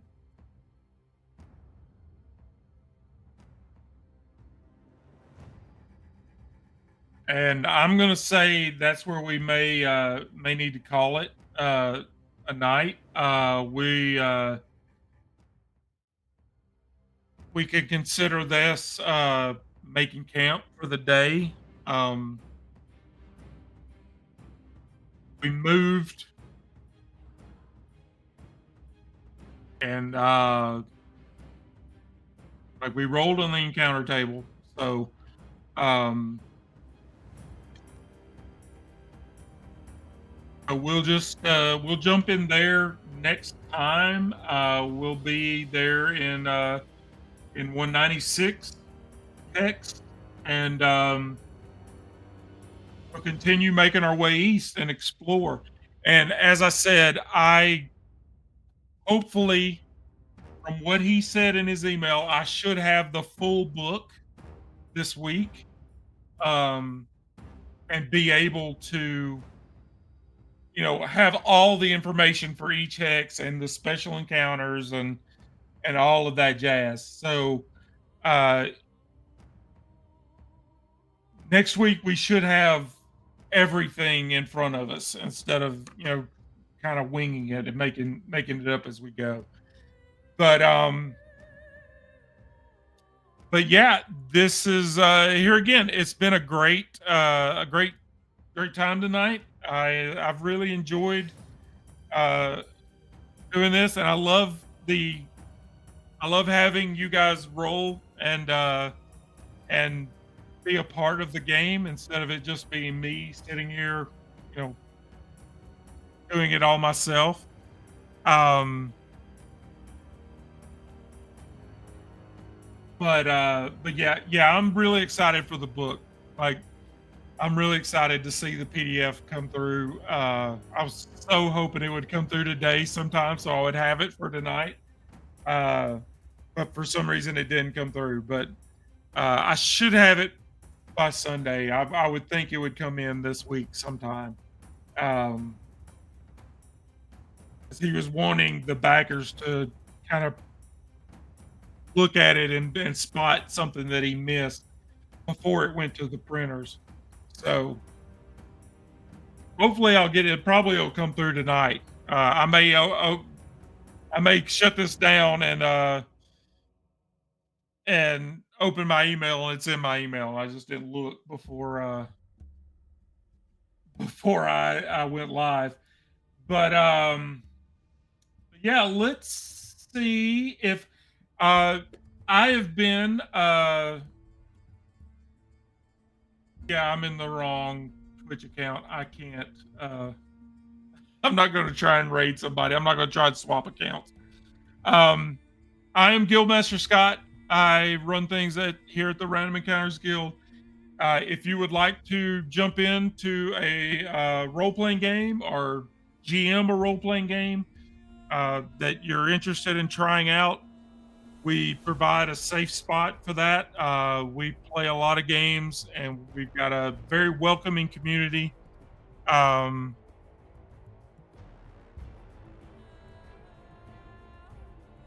and we love for people to come in and play with us. So you can join us there on our Discord channel. All of our live streams will be up on our YouTube channel. I'll have this uploaded tomorrow morning, so you can catch that there. Tomorrow night we will be playing Blades in the Dark here on the channel, run by our fabulous GM, Mrs. Jenna Figures, and we've got to figure out this job that we've got going where we've got to raid the city council building, and we've got to go underneath it in the sewers, and there's ghosts down there, and it's not going to be a fun time, but I'm sure it'll be fun for someone to watch. But we've got a good crew now. We've got two new players that have joined, and so now we've got a more stable, solid game, and we've been having a lot of fun with it. And Jenna loves teasing me and torturing me with little details. But that'll be tomorrow night at 8:30 Central. We'll be live with Blades in the Dark, and then I will be back here next Sunday night with more Kinless, and hopefully, like I said, I'll have the full book PDF, and we will have more information, and we'll have the full game. Yes, your benevolent GM. Never accept a devil's bargain from a woman named Jenna. Um, that is just a that is just a life. Uh, that's just a thing that I live by. So yeah, I hope you have a. I hope you had a fantastic weekend, and you go into this week with favor. And if I don't talk to you between now and then, thank you for the raid live from the apocalypse. So glad you joined us. Like I said, I probably would have been raiding you if if you hadn't beat me to it. So thank you for joining us. Uh, if I don't see you again, please follow us here on Twitch and on YouTube. We always have something going on. We'd love to see you join us and play with us. So if I don't see you between now and then, I hope you have a fantastic holiday. Um, I know it can be a stressful time for people, and I hope you know that you're not alone and you are cared for. So, hope you have a great week coming up, and I will see you tomorrow night for Blades in the Dark. Take it easy, everybody.